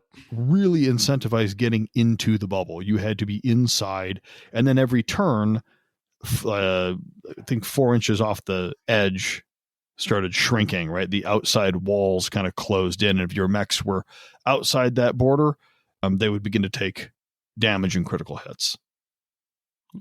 That Pretty was much game mode. Yeah, that was game mode in a nutshell. It was a wild game mode. We were prefaced with, this is going to be bloody and it's going to be fast.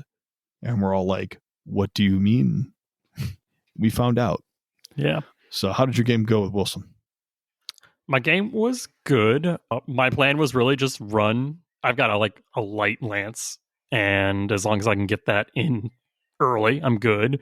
And as long as I can get like 1 or 2 of my rifle lance in, I'm also going to be good. Now, unfortunately, my battle lance is all slow with like 8-inch, 10-inch movers. So turn 1, they're sprinting. Turn 2, I get in, I want to say 4, maybe 5 units into the bubble. He gets none of his in. And I think that's wild.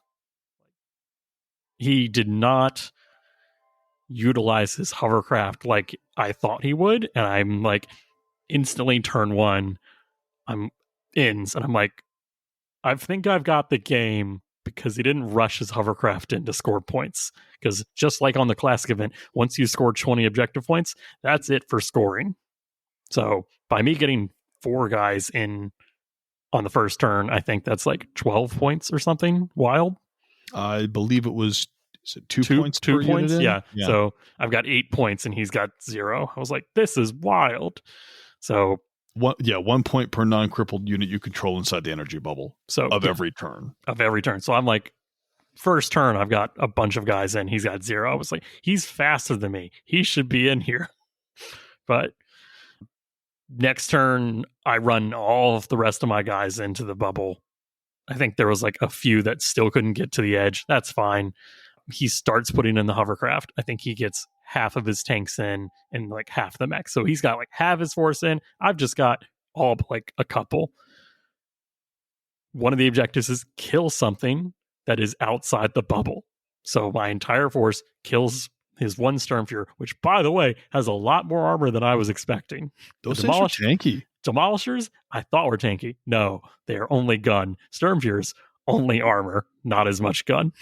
Yeah, So they're tanky tanks. So I use my entire turn, all of my special like abilities, C3, whatnot, to kill a Stormfuhrer to get me points. And he uses his hovercraft to try to kill, want to say like the Thunderbolt or something. Sure. Yeah. So I killed my thing. He does not kill mine. I think he destroys like the fireball and one of the battle armor. I'm like, that's fine. Those are little guys. I don't care. Did you have to change tactics at any point during the mission? I mean, other than just get in the circle? Not really, because by turn 3 ends, I have X number of guys and I go to 20 objective points. And because it's like into the turn, we're all doing our scoring at the same time. It's not like I score first and he doesn't score at all. Right. So he gets up to like 14 points. And I'm like, cool. Well, I've already won on objectives, and it's just single attack roll in a area where it's +2 to my shooting. And we're I'm already in medium range because it's a 20-inch bubble, so everything's in medium inside the bubble. So you're I've got stuff now. Weapon specialist and sandblaster. At this point, it's really just whoever has, and he's got all precision on like all of his big guys. I'm like, cool. No reason to go like jumping and make my shots worse. So I kind of I don't want to say stand still, but I like walk one just to get better range, like short range for like C3. Sure. At that point, it's just a turkey shoot. I do a lot of shooting. Cool part was my infiltrators jump in, block the bridge because like the center of the bubble is like over water. They block the bridge so his Axeman can't come in. They roll. They get the crit. I blow up his Axeman. It felt great. Cheers all around. Except for Wilson. Except for Wilson. He all he wanted to do was activate TSM on his commando, run in, and melee something to death. And I was like, cool. Like he had told me this before the event. Like this I knew is my goal. This is his goal. And I was like, cool. Here's a fireball that's delivering battle armor. Punch it. It's skill 5, does 2 damage and short. I don't need it anymore. Like it's scored. Go for it. And so he kicks it. He does, 4 damage in the rear or something. It's wild. Like good. Yeah. But that sounds like the mission went well. Yeah. He definitely learned that even with +2 to hit and precision, shooting the Super Griffin at short range is not an easy task. So no, that's a dumb mech. It jumps so far. Yeah. So really, I was able to table him just by weathering his few failed shots. Like he did a lot of damage. It's just when he needed to, he didn't hit because he was still at medium range and I had C3, so I was shooting at short range when I needed to. It was a good game. Like I said, I tabled him. I only lost, I'd say, half, 2/3 of my guys. So we end that one 50-31. Wow. All right. Yeah. So, but at this point, I've now seen, I did not take enough specialty ammos because I have 3 units that have precision. Didn't you just give me crap? For no, I did. All the same. And I did, and I'm going to stand by it. But it's like, okay, all but like 3 of his units had a special weapon. And that was one of my concerns, is that there's going to be specialty ammo everywhere. So. Yeah, like I said, he had pretty much all precision, and I thought it was very funny that on this map we had precision built in as long as you were in the bubble. So it didn't really come into effect for a lot. Like we were hitting so much. Yeah, this game mode really made it where TMM was less important. You closed and you just got deleted. Yep. So, and I just paid for armor and gun, and he paid for mobility and gun, and wasn't able to tank towards the end. Yeah. So, Steve, how was your game one? I played Ryan Chavez, who brought a Hell's Horses list. Oh boy. He brought a Thunder Stallion 3, a Balius C, Ryokan H, a Blackhawk H, and an Urban Mech 2C2. Yeah, that makes sense. I'm sorry, I lied. It's a Blackhawk Prime, not an H. I read the wrong line. I'm a terrible liar. How dare you? And that was his command lance that had combat intuition. He had in his strike star, had a Bellana hover tank, 2 Phantom E's, and 2 sets of Gnome Battle Armor Bear Hunter Edition. So those do 4-2 rather than the 3-3. I discovered those gnomes were not regular gnomes when they were in short range, and that was a very unpleasant discovery. So he got me on that one. And then he had an Understrength star that was a Bellana hover tank and another Urban Mech 2C. So the game mode plan was very similar. Get into bubble, shoot things, and don't die, right? Makes sense. I mean, it's a very straightforward mission. Like, let's drive forward and hit them in point blank range. And it worked well. I think that, unfortunately for Ryan, I won initiative the first turn. Mm-hmm. So he moved his guys, and I took my yellow star, which is the light battle star, and I ran them all. Given the deployment zone and how wide the circle was, I could run them all into the objective turn 1. And then I had my linebackers that could also get in because they move far enough. And the only 3 that couldn't get in the first turn were my 2 summoners and my mad dog. So they were outside for the first turn, and as long as they didn't die, it wasn't a big deal. But all my other guys were in the circle, and his poor urban mechs just couldn't move far enough. What? No, the small little trash can that could not. No, it was a little bad. And the problem was for scoring, if you killed an enemy that was outside of the bubble, you got 8 points. Yeah. 8 points. And he had 2 urban mechs next to each other, not in cover. And the way the bubble had lined up, the way the map was designed, I had a clear shot from the bubble with all of my guys. So my first turn, I moved in and I deleted these 2 poor Urbies out in the wind. And then that gave me 16 points. And I had more than 4 guys in the bubble. So I maxed out 20 points turn 1. Yeah. And poor Ryan was just shut out from getting, he got a couple points here and there because he killed my Phantom turn 1. And he had 3 guys inside the circle. So he got 6 objective points, but that was it. He was locked out after turn 1, and then it just became a brawl. So unfortunately for Ryan, I tried to go for a tiebreaker point, which is you can earn tiebreaker points by doing odd things that were not necessarily advantageous during the games. And this one was have a unit take 2 damage from the enclosing walls and survive the mission.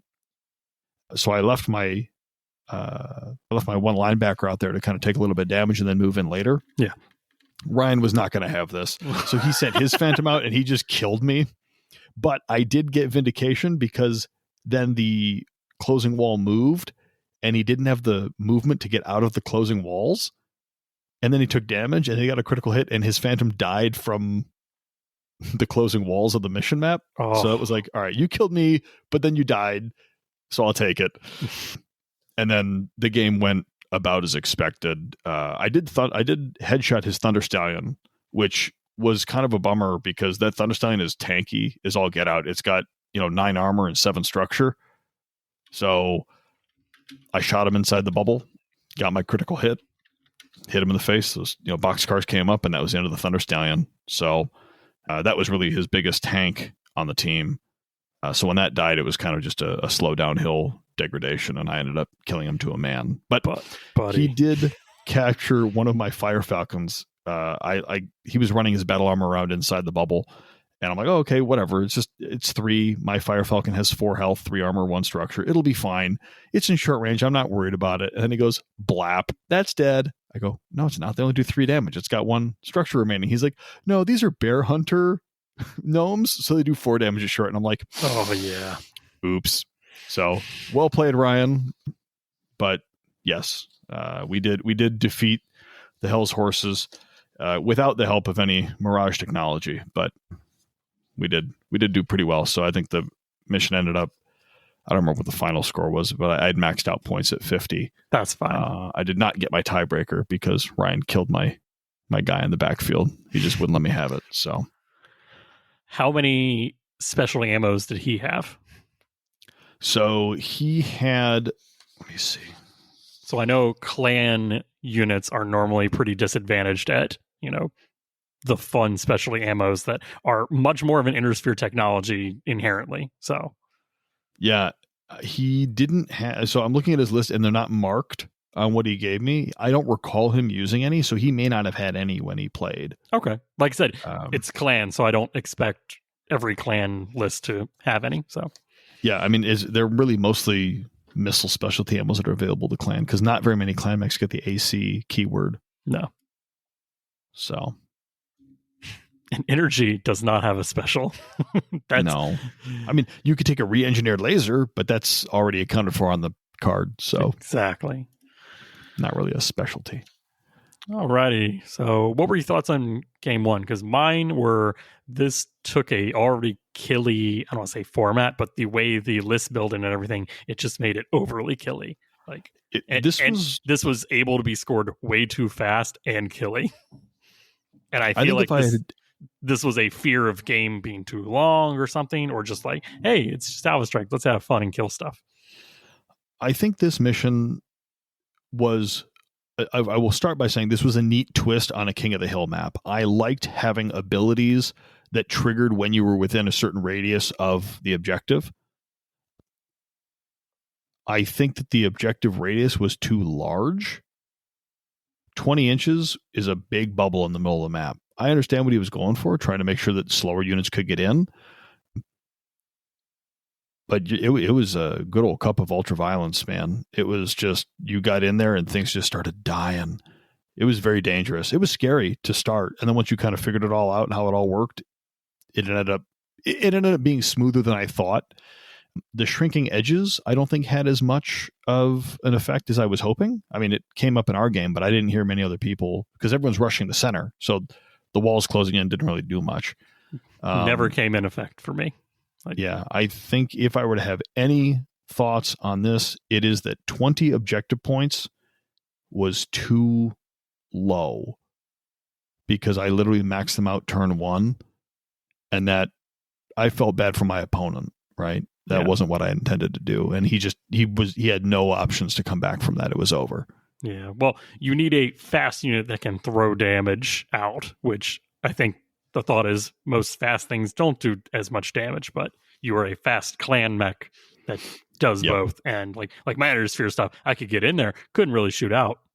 And my long range stuff could not shoot through the bubble. So it would have to be something that's already in the bubble, shooting out of the bubble. So. And he tried a couple times to get the objective score that was do 8 damage to a unit from outside the bubble. Like you got to shoot through the bubble. Mm-hmm. So you really got to do like 16. And that was tough for him to do. I mean, he did I think he dealt 7 points of damage through the wall, and he just didn't have enough to get that 8th one for that extra point. Gotcha. And it's because it's halved coming in. You know what I mean? And that just makes it, the incentives were really, really strong to get in the bubble. And if you didn't, there was no way you could win. Yeah. All right. Well, let's move on to game 2 because I'm fighting Luke / Kaiser Falk from the Mechbay / MRC Discords. And Luke has some good old DCMS boys. I don't know. I was like, what is the slang for DCMS? And girls. They could have That's girls. True. I was like, some fighting snakes. That's what I wanted. Luke has a Sunder, King Crab, Kintaro, and Quick Draw. He's got 2 LRM carriers and 2 Demolishers. And he's got 2 Condors and 2 Drillsons, which I was like, wait, didn't I just fight that same thing? And it's like, yes, I did. They're good vehicles. Condors are great. Yes. Drillsons are great. Demolishers, also good. I will say he is running the, I forget what exactly formation, but his LRM carrier and Demolishers are running I don't even know which formation, but his specialty ammos for those guys were Swarm LRMs and Precision AC ammo. Oh, the formation gave them Sniper. That's right. So long range was +2. Yeah. Yeah. Swarm LRMs are gross because if you miss on a Swarm LRM, if you're within, I think it's 4 inches. 2 inches, it has a chance that the missiles just miss the intended target and go to the secondary target. Yep. So you really have to watch your spacing when those missiles go off. It's essentially a reroll. Yeah. So, yeah. And his Condor, hovercraft boys have the Bloodstalker one, and his regulars just have big damage, precision, and other stuff. So, I'm thinking he had 10 out of 12 of his units had specialty ammos. I was like, man, what's with all these specialty ammos over here? They were free, Josh. They were free. Oh, no, I know. It's just, it's the take as many candies you want. And I'd take 3 candies, and everyone's dumping the bucket into them. look, they don't want you to know this, but the specialty ammos are free. I've got 473 specialty ammos in my apartment. It felt like that. But anyway, so this mission was, wait for it. What was the mission, Steve? Our favorite, the game that we can never seem to manage to control ourselves, control 3 points. Yeah, it was 3 objectives, folks. Oh boy. I love this game mode, mostly because I cannot help myself. First off, when Jeff is reading out the mission and he makes eye contact with you as he reads out what it is, I'm like, why am I feeling literally personally attacked as 3 objectives is being read off to the room? Probably because he was personally attacking you, and it was hilarious. Yeah, he knew it. He knew my problem. The twist on this one is if you controlled one objective more than your opponent, you got a light bombing or a light defensive air cover. If you held 2 objectives, you got a heavy strike or heavy bombing. This was a really cool twist. Yes. I loved the inclusion of BSPs. I like BSP strikes. I really do, especially in Alpha Strike. They help kind of balance out some of those higher TMM units you see. People are always scared of the Fire Moth. Strike will take it out. Exactly. That's it. So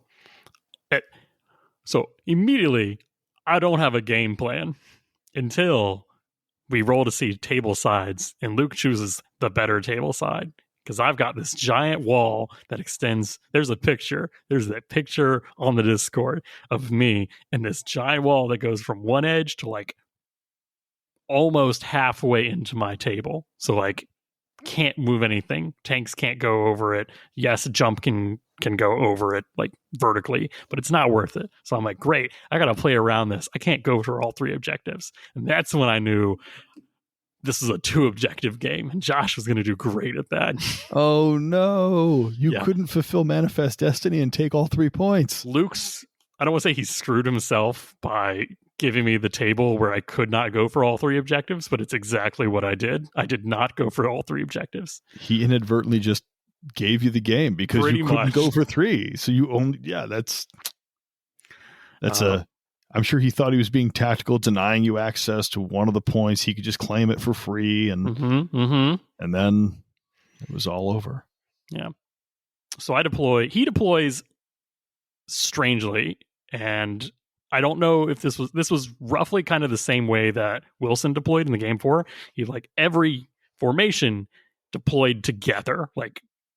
Okay, right next to each other, and I'm not. Like, I'm like, cool, Templars in the middle because you're C3 Master. Everyone else goes to the sides because you're C3 Slaves. Yeah, but I mean, that's a pretty natural... It's a natural, but I'm not... Well, no, but I mean, like, I can see where people would do that. They want to keep units that move together to strike as a team, and I understand the notion, but there's no requirement saying you have to deploy them. There's no requirement. There's no range... must be within X of your formation to get formation bonus. It could, if they change the rules to do that, I wouldn't be upset. But it's like, yeah. So he deploys all of his hovercraft to go for the objective that is being blocked by my wall. So he's uncontested there. I'm like, great. His fastest unit will get onto the objective that I can't do anything about, which means the other 2 objectives are completely open for me to do. So I run the fireball up to one of them, and I run the Ripper transport, land, and drop off battle armor on the second one. So turn 1, I've got 2 objectives to his 1. Well, that's a heavy strike. Yep. So I get a heavy strike. It was a little bit of extra damage, but it wasn't anything crazy. What was really nifty was because these were like actual objectives that blocked line of sight.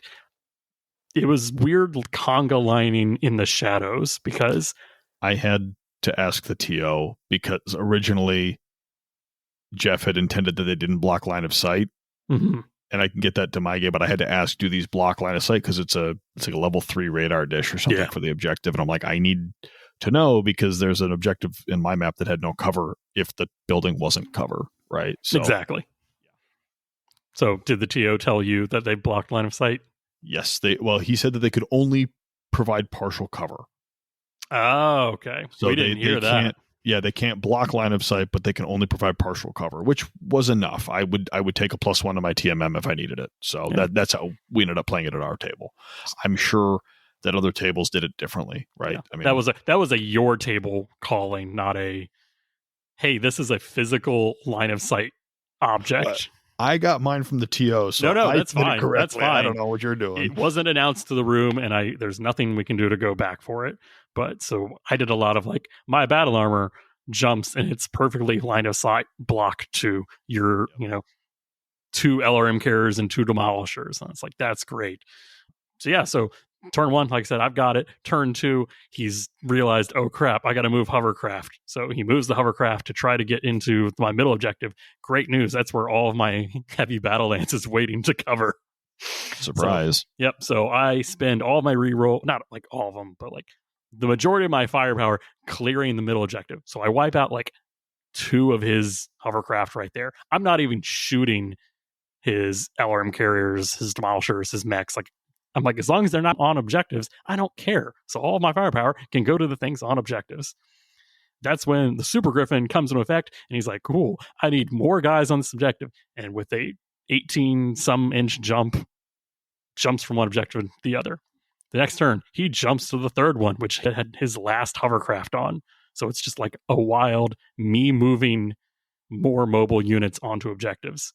And I don't even need to really like shoot to destroy. Like, I'm withering them away slowly, but I can contest with 1 unit. That's sure. it. That's all I need to do. Yeah. There was a really cool moment where my rifle lance is all lined up and just, all right, we're shooting in a rifle like lance formation. Sure, yeah. Volley formation, right? A firing line with volley fire, and it's just like, cool, take that out. Short range. It's boom. All right, that's 3 damage with AC. You're in short range. I'm using the Sandblaster. That's 5 damage. Oh, feels good on a Brutal. intro tech Centurion. Brutal. It was. I don't think I shot at his King Crab or Sunder once, and I don't think I really shot at his LRM carriers until like the very last turn. So once I maxed out objective points, he was like, well, there's no point in him going for objectives, so he just is trying to kill me. But I knew as long as I got objectives, I got a free heavy strike. Yeah. And that made him not heavy strike or heavy bombing. I think I chose the heavy bombing. So by the end, he does kill me, but I've already wiped out enough of his units, so I win 46-29. He still had his King Crab. He still had his Sunder. I think he still had 1 Demolisher or something. But other than that, it's like, no, I had the majority of the objectives the majority of the time, just because I could jump from one to the other based on where I was needed. And his mechs were too slow, and I killed his hovercraft pretty early. So this was weird because I did not go for all 3 objectives at the start. I kind of did like a really cool, everybody deploys on the center and right line, goes up, and then just shifts over. Sure, right. So it seemed to work out for you. I mean, apparently I solved how to do 3 objectives.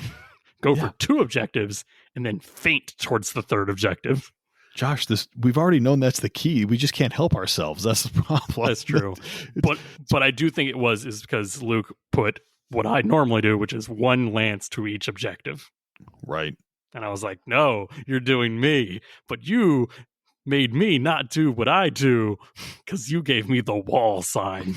The wall side. Well, it looks like what he thought was a tactical advantage turned into his own undoing. It was still a fun game. I really hate Swarm LRMs after that. Yeah, they're nasty. They're real nasty. Swarm LRMs are gross, especially for objective-based missions where you're going to have multiple dudes in short, close proximity. Mm-hmm. And if you had the conga line using that as cover, if he shot 1, it could swarm up or swarm down, or it could swarm to all of them if he got them in a chain. He killed like 3 units just by, I don't have line of sight to this unit, but I'm shooting and it's within 2 inches. So then I roll against that. And I was like, this don't feel good, Mr. Krabs. No, their Swarm LRMs are nasty. They're real nasty. Yeah, that also AC4 King Crab with precision was like thumping people. Yeah. But anyways, how was your game 2? It went well enough. I had a lot of fun with it. I hope my opponent did. I played Matt Grabowski. Matt Grabowski. He brought a mercenary force. He brought a light cavalry lance that was a Spectre 5F, a Night Sky 6T, the Spider 8X, which is that 20-inch jump strong spider. That was a pain in my rear. And then he brought the Locust 5M. He had a vehicle fire lance that had the Demolisher heavy tank Gauss variant, the LRM carrier, another LRM carrier, and a Vedette medium tank. Lastly, he had a command lance that was a Nightstar 9J, which I kept getting confused with the Night Sky.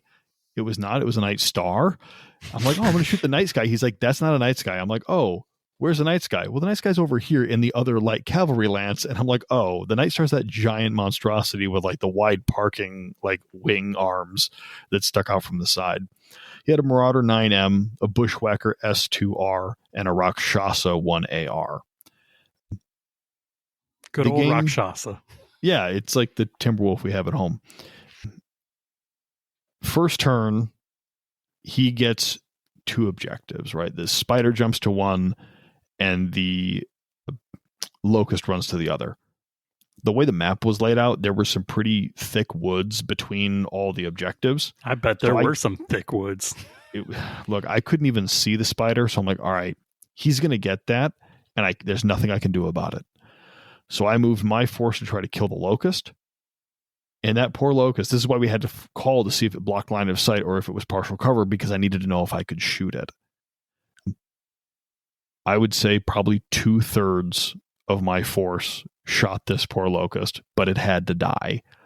So we killed this Locust on turn 1, and that meant that on turn 2, my guys could get to the rightmost objective and the centermost objective. And with that, he made a slight tactical error, and he placed his Demolisher, his 2 LRM carriers, and his Vedette up on a plateau so he could see the entire map. But because their movement was so small, they were all clustered in, I mean, literally base to base to base touching. Yeah. And I'm like, I have 2 objectives. I can get a heavy bomb. And I put that heavy bomb on the middle of those tanks, and it did not deviate.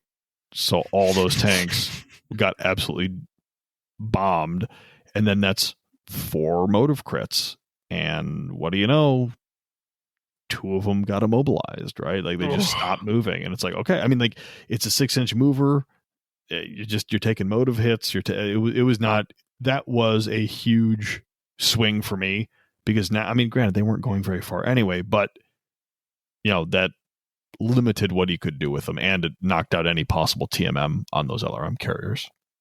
So the game went pretty straightforward, as you would expect. Nothing crazy. We did a lot of, killing. I mean, I lost at the end of this game. I only lost 1 linebacker, 1 summoner, and 1 mad dog.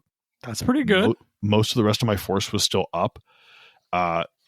There was a lot of jumping back and forth. This Spider, let me tell you what, this Spider 8X is horrible. I hate this thing. It's a fine mech, right?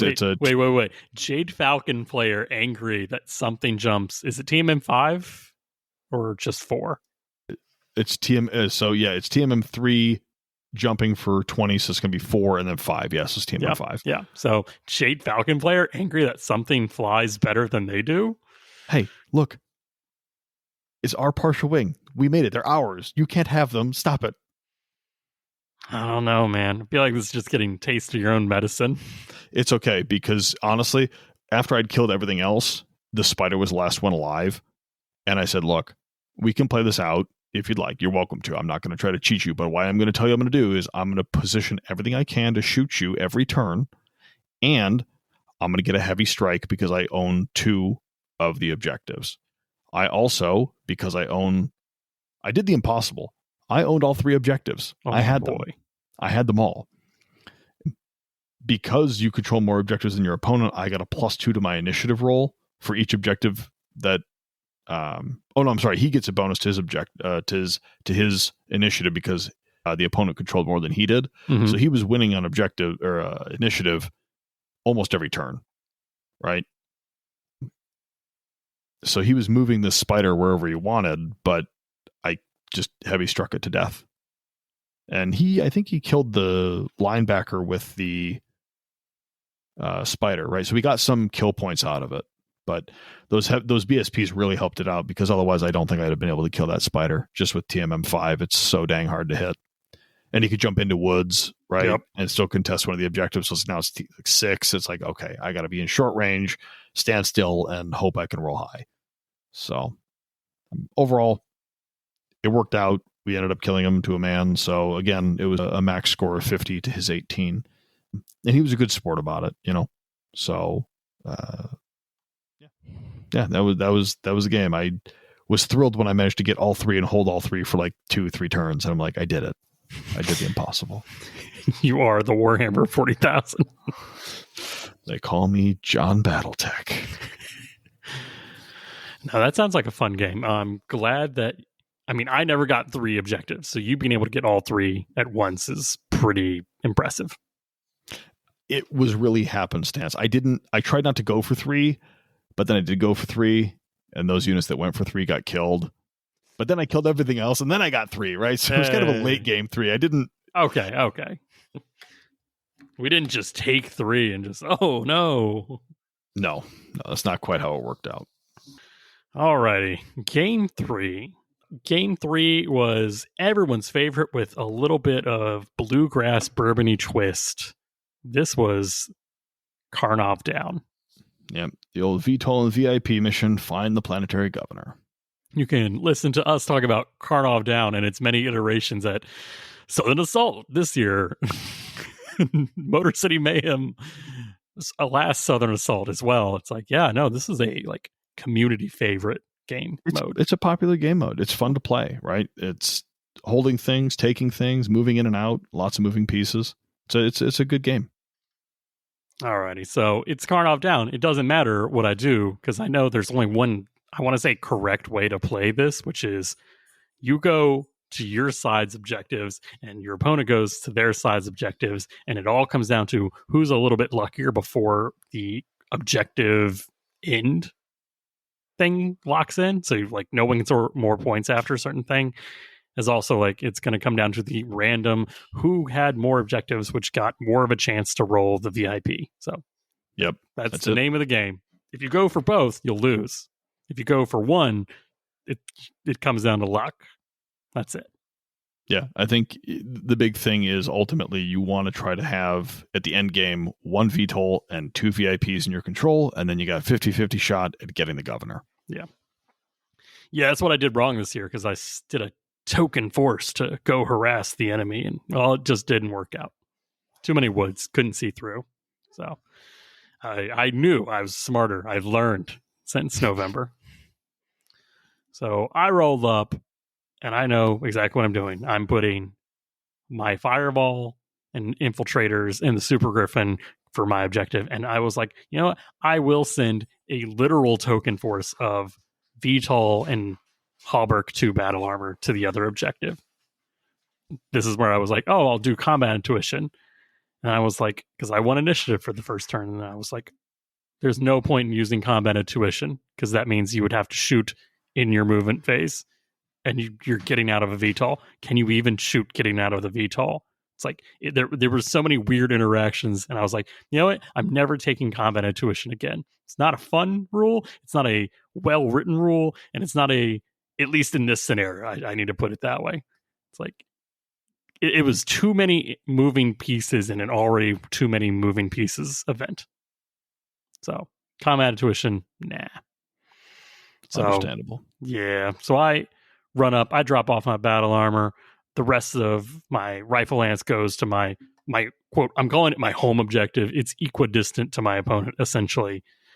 But what I do is I do my Templar and most of the heavy battle lance directly in the middle. So if I want to do some pot shots at the enemy's force, I can. I've got good medium range shots. I'm lucky. I'm great at this. Yeah, it's pretty funny you mentioned that, because in my game, I sent the majority of my force towards my first objective, right, with the Phantom getting in close and the one of the Fire Falcons getting in there, right? Oh no, I'm sorry, it was the General 2C. The General 2C and the Phantom get up to my objective, and I also made the mistake of sending a token force to my opponent's VTOL to harass him, kind of. Yeah. Like a full harassment token force? No, just a couple. I think I just sent the Fire Falcon and one of the Summoners, I think is what I sent over there. Okay, that's not too bad. It's like not a lot, but just enough to, like, if I can sneak in there and snag one of their VIPs, maybe I will. We'll see how it works out. It did not work out. The Fire Falcon just got absolutely consumed by heavy weapons fire. But I did have the interesting kind of first turn happenings. They landed their VTOL and battle armor on the objective that was my objective, and I had to use my other forces to kill those two so I could pick my stuff up, but I couldn't shoot with my Jenner or my Phantom because they needed to pick up the VIPs, right? That was the one thing, because if I remember right, Southern Assault, you could shoot, and in this one, you could not shoot, and this is where that, like, every mission is different. And I was like, guys, it's game 3 of a multi-day tournament. I don't want to read anymore. I'm tired, Captain. I mean, look, reading the rules is really important, because otherwise your opponent has to remind you that you can't shoot to pick up your guys, and your opponent has to remind you that you can't shoot in your turn if you use combat intuition. Yeah, it actually came in effect my game, where I ran the fireball, which the fastest thing out of both of our forces, put it on the thing. I'm like, oh, I'm going to roll and shoot my one shot and do something. And they were like, hey, if you do that, you can't pick up the objective. You know that, right? And I was like, no, I did not know that. And they were like, will you let me take back the shot I just rolled and hit? And they were kind enough to let me do it. But it's one of those, like, I need less mission specifics. Like, you can pick it up or not. Like, you got to read that packet, Josh. It's really important. This is the problem with, I want to say, a lot of the Alpha Strike and Classic things in all events. It's like, there are so many. To do X, you have to meet X, Y, Z, A, B, C, D conditions. And I'm like, that's not even in the Total Warfare. Like, at this point, can we just start referencing a rule book? Like, to pick up X, pick it up. Do what the rule book says, not how our format says. Yeah, and I think that people are still feeling it out. Can you shoot? Can you do things while you're picking stuff up? Do you have to have hands to pick stuff up? I mean, that's not really represented in Alpha Strike, so exactly, you just kind of have to wing it. And I think we as a community are still figuring out the best way to do objective stuff, because I remember one of the first Southern Assaults, you couldn't even move to pick up the football in the football mission. You had to spend a whole turn standing still, and that was a death sentence. Nothing could survive that weight of fire. Right? That was when me and you played. It was the quote it was the original VIP mission. Yeah, the original pod. We called it the football mission, not Gridiron Titans, which is an actual football mission, but we called it Move the Football because it was kind of in the middle, and you had to push it your way or my way, right? And that was brutal. Yeah, even my tripod could not sit still on the objective to capture it without getting killed. I was like, I made sure that tripod never made it to that objective, because I knew if it did, it was over. I killed that thing well before it got there. The Triskelion tried. Yes, and almost succeeded. Almost. But yeah, my TMM2 has to go to TMM 0. I was like, I don't like this. No. So that was a rough game. So anyway, by that point, I had my token VTOL force, had died, but it had done its job of like preventing an easy just take the objectives and run off. And my Fireball and Super Griffin both grab a guy and beeline out of there. They're not fast enough to make it off the board, so they dip into cover on their way back. There was this one beautiful terrain feature that was just high enough that they could get into. So any long range shooting would have to do like indirect shenanigans to get them. It was all that I could do. But I was like, cool. Rifle Lance, set up base on this objective. Battle Lance, you're kind of playing in the middle, seeing what you can do. Like I said, we're playing for luck now. I felt like we had got it. I had killed a few of their units, and I didn't have the game, but I felt like I had a good lead at that point. It was up 100% just because I had 2 units that were faster than theirs.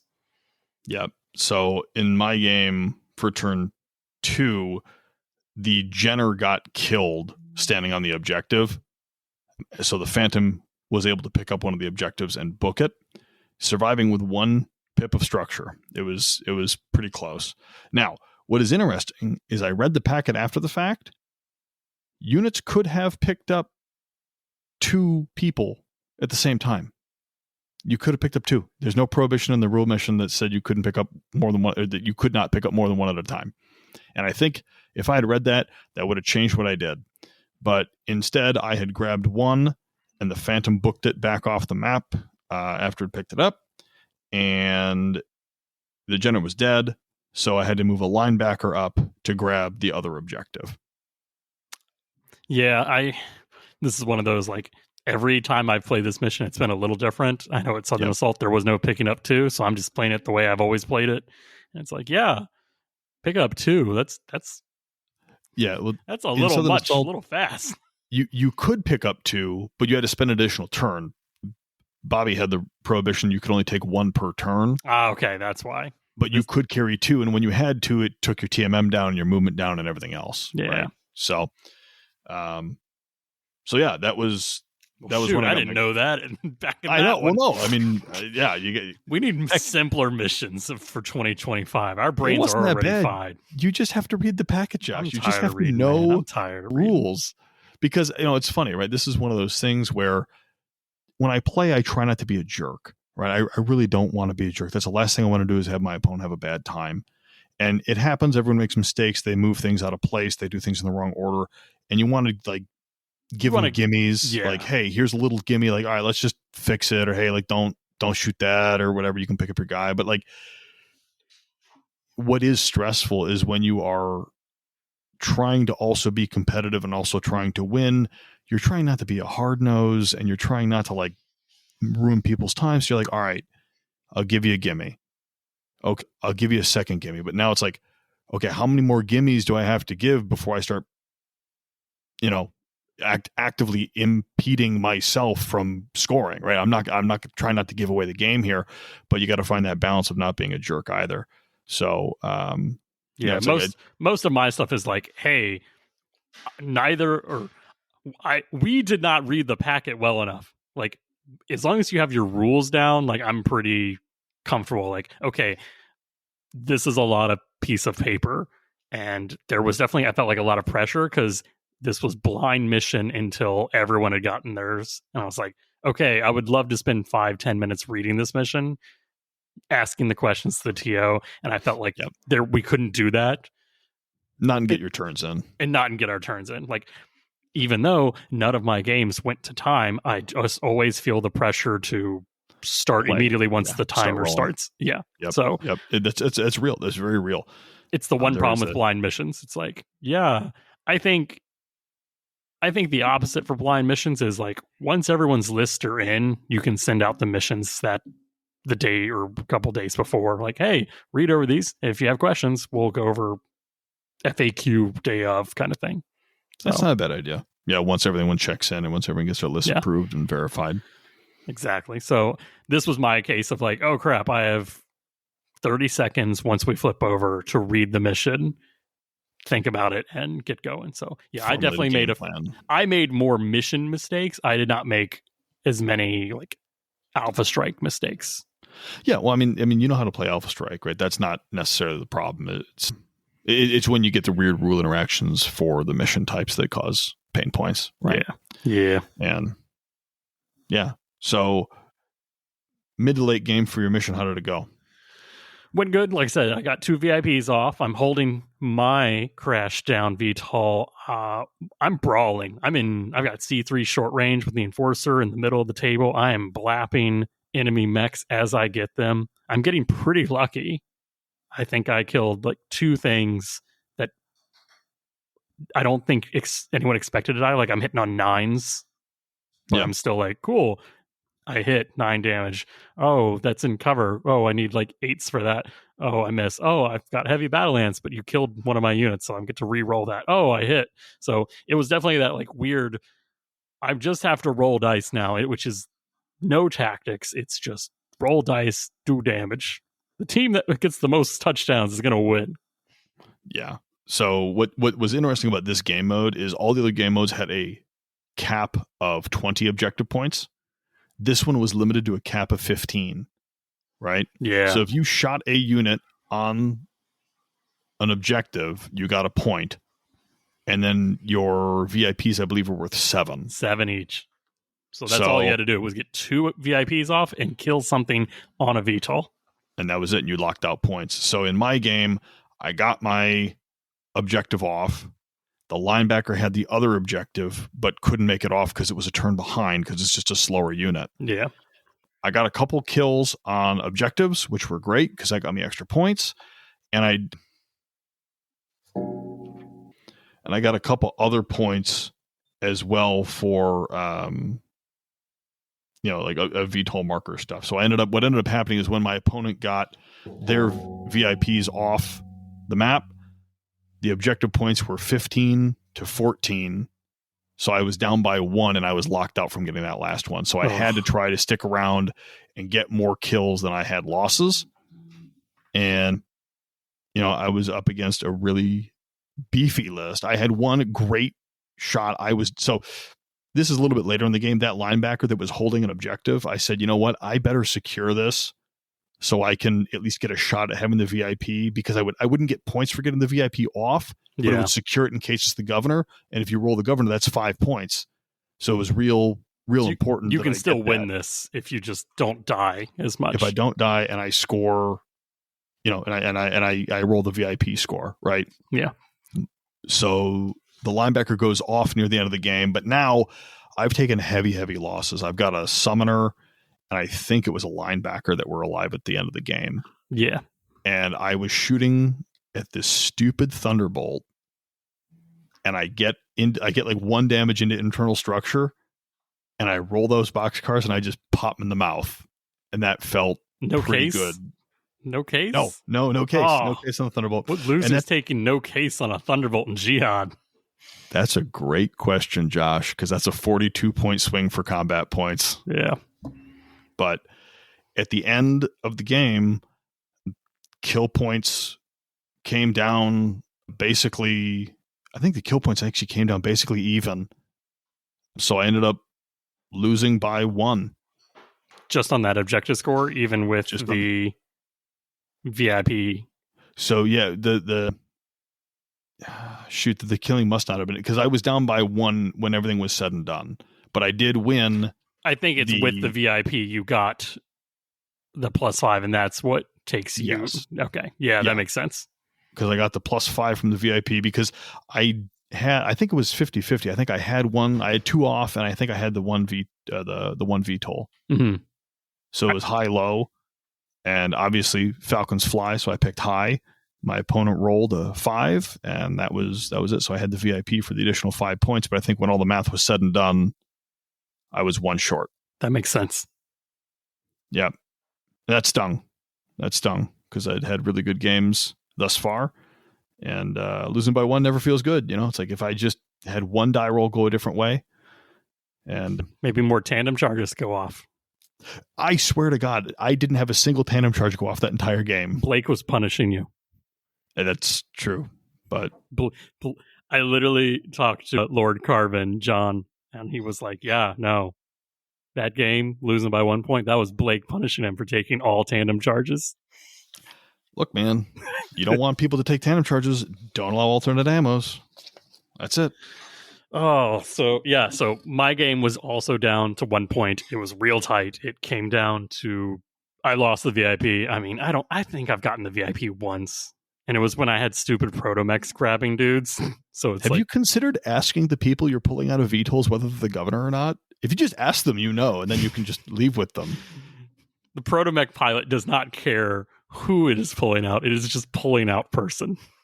Got it. They're all Padme impersonators, bodyguards. It's like, does it look like a Princess Amidala? Check. Okay, it goes to off the board. Look, clan warriors are taught to fight, not to do target identification. But no, it was a good game. Like you said, this was a weird game where the objective scoring just ended so fast there weren't a lot of opportunities to score points. No.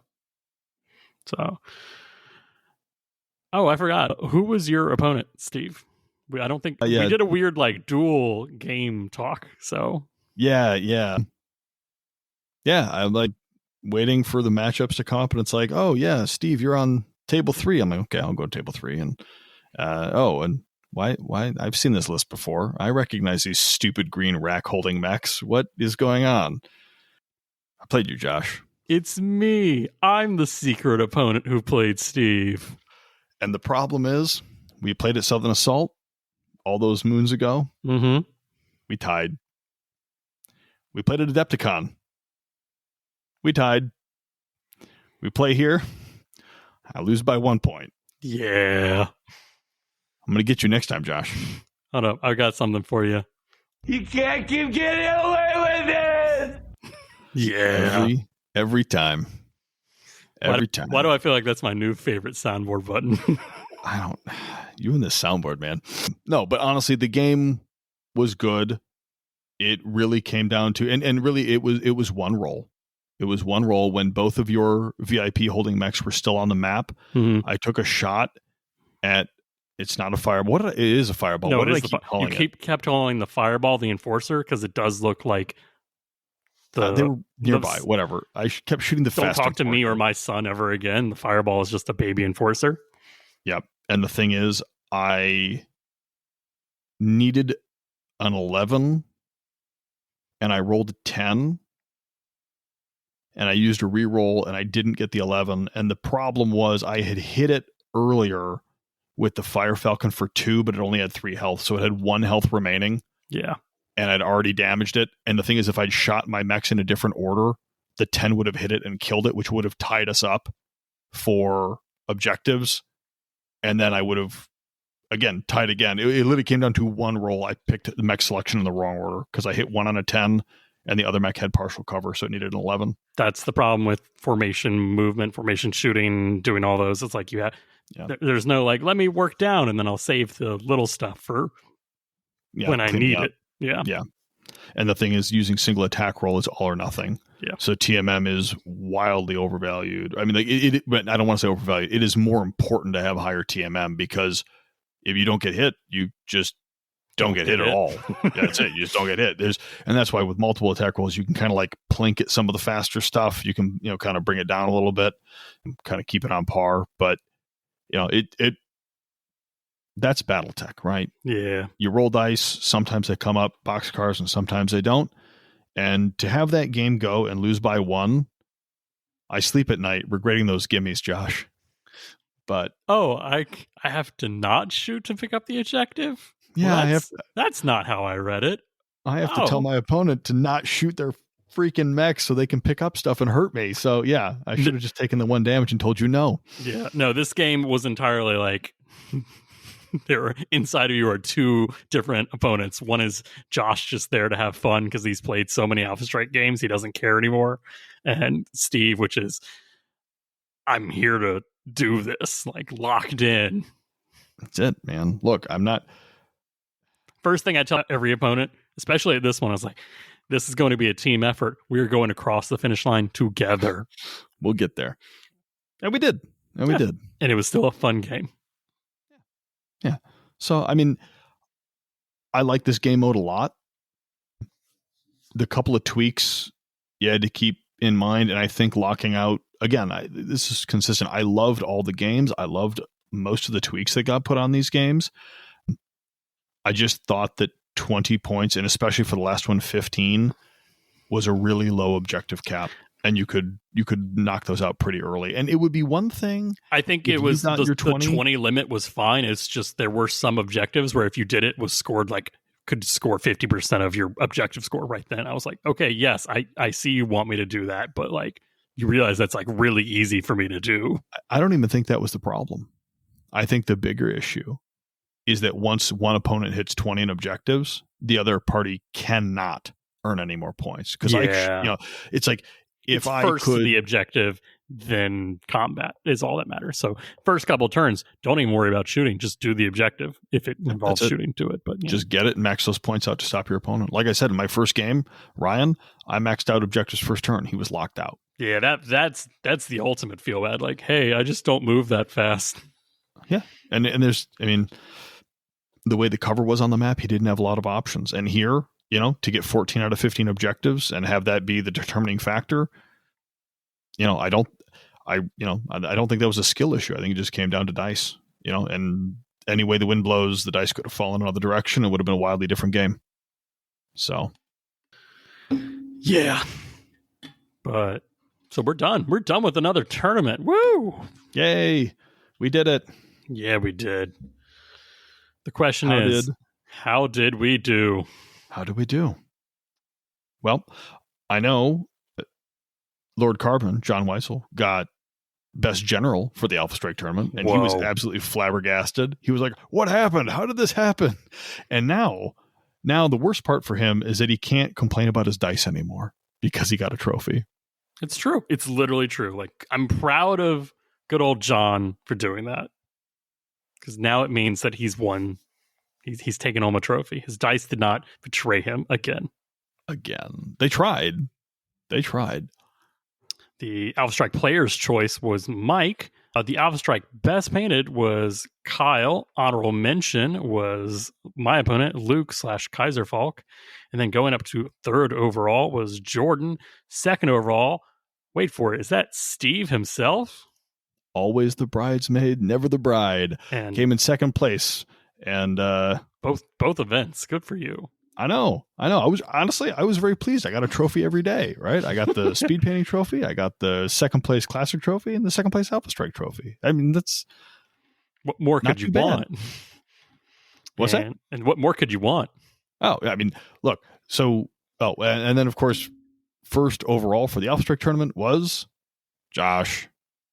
I won. You can't keep getting away with it.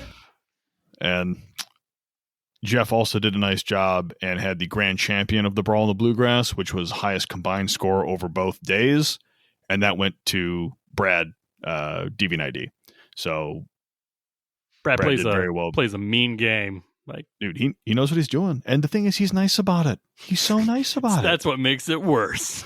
Well, no, I mean, he taught me a lot about quads. So I can't be mad. I'm like, I don't know what these things do. Please hold my hand. And he did. So that was, good job for Brad getting grand champion for both days. Josh, congratulations on your first. And I will be content with 2 second places. Woo! Hey, now, you got, like I said, you got first place for best painted on speed painting. Speed painting, that's right. Now, what is cool? Josh defeated by his own hubris. Bit off more than he could chew. Never heard that before. Now, what was nice is that for placing in first, second, or third, you got a signed Jay Hansen novel. So you got, did you get Skull Foxes for Alpha Strike? For the classic one, it was the Aerodani Light Horse. No Greater Honor. And I've ironically taken that up to read on the plane. So I actually finished that book going to Bluegrass. Oh, good. Yeah.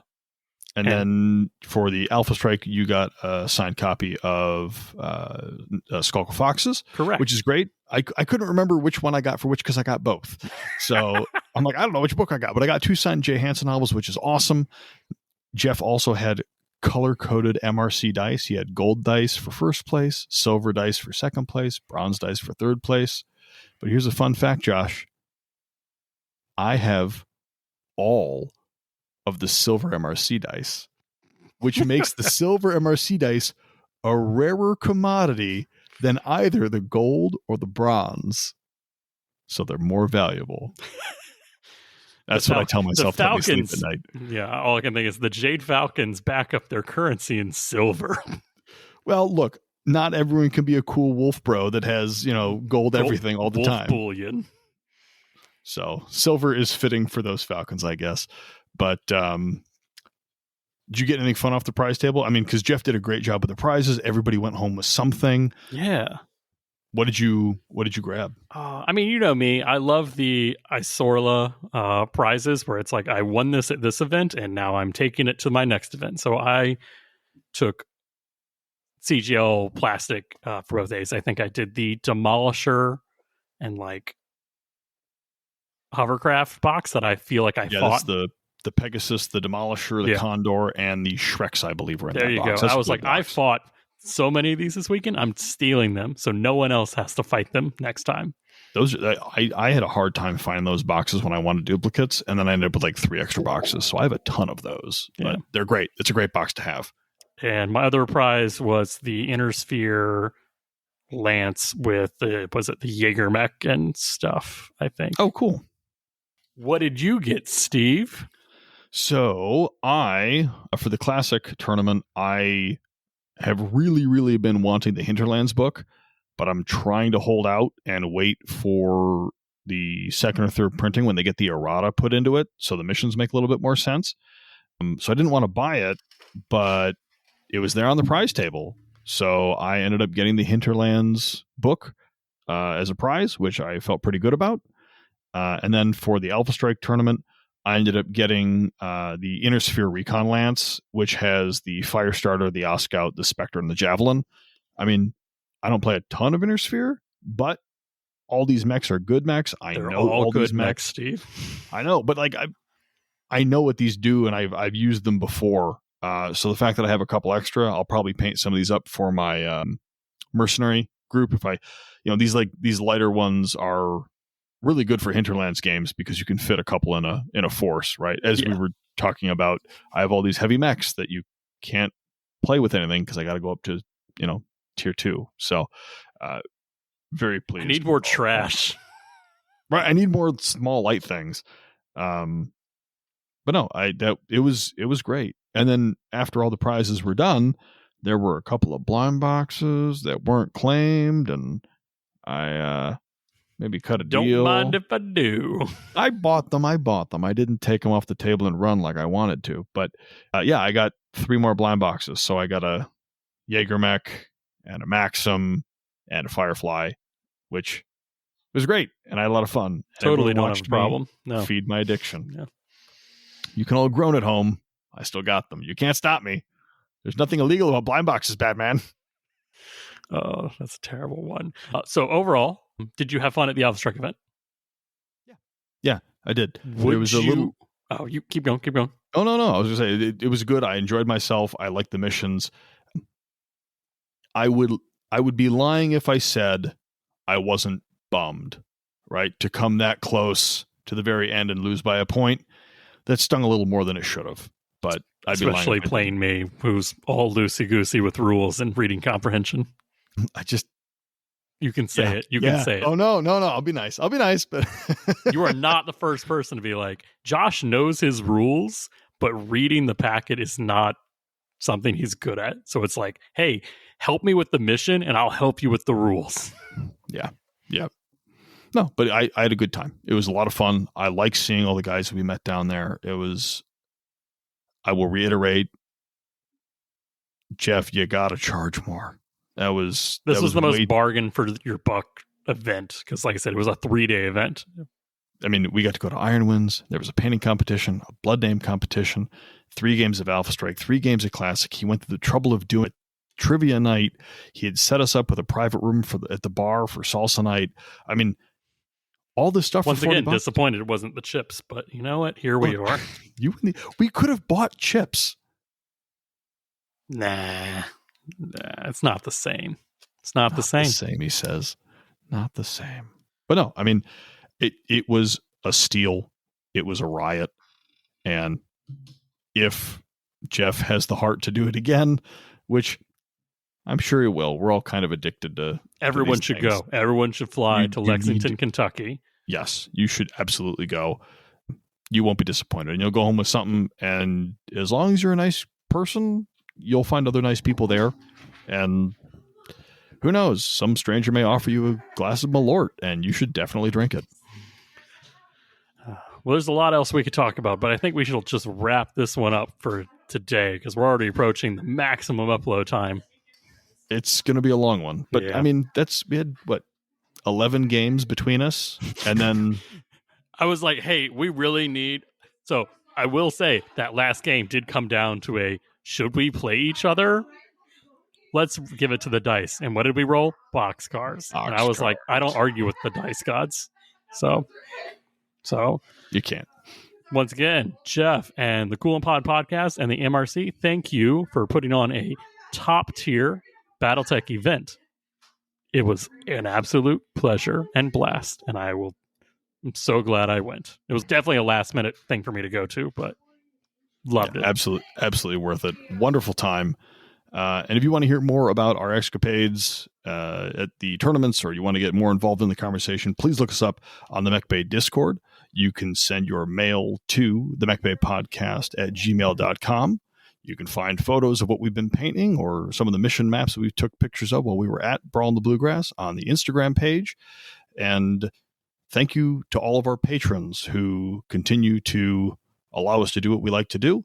And if you do want to sign up to be a patron, you'll get access to the VIP chat in the Discord, and you get access to After Dark specials where we talk about all sorts of other stuff while drinking. Do you have thoughts on our list? Do you think Steve is a humble falcon by taking 10 tandem charge SRM units? Or do you think Josh loosey-goosing his way to the podium is Blake's will? Let us know on Discord or at the Mechbay podcast at gmail.com. Until next time, Mechwarriors, remember, literacy is only the 5th most important skill on the table.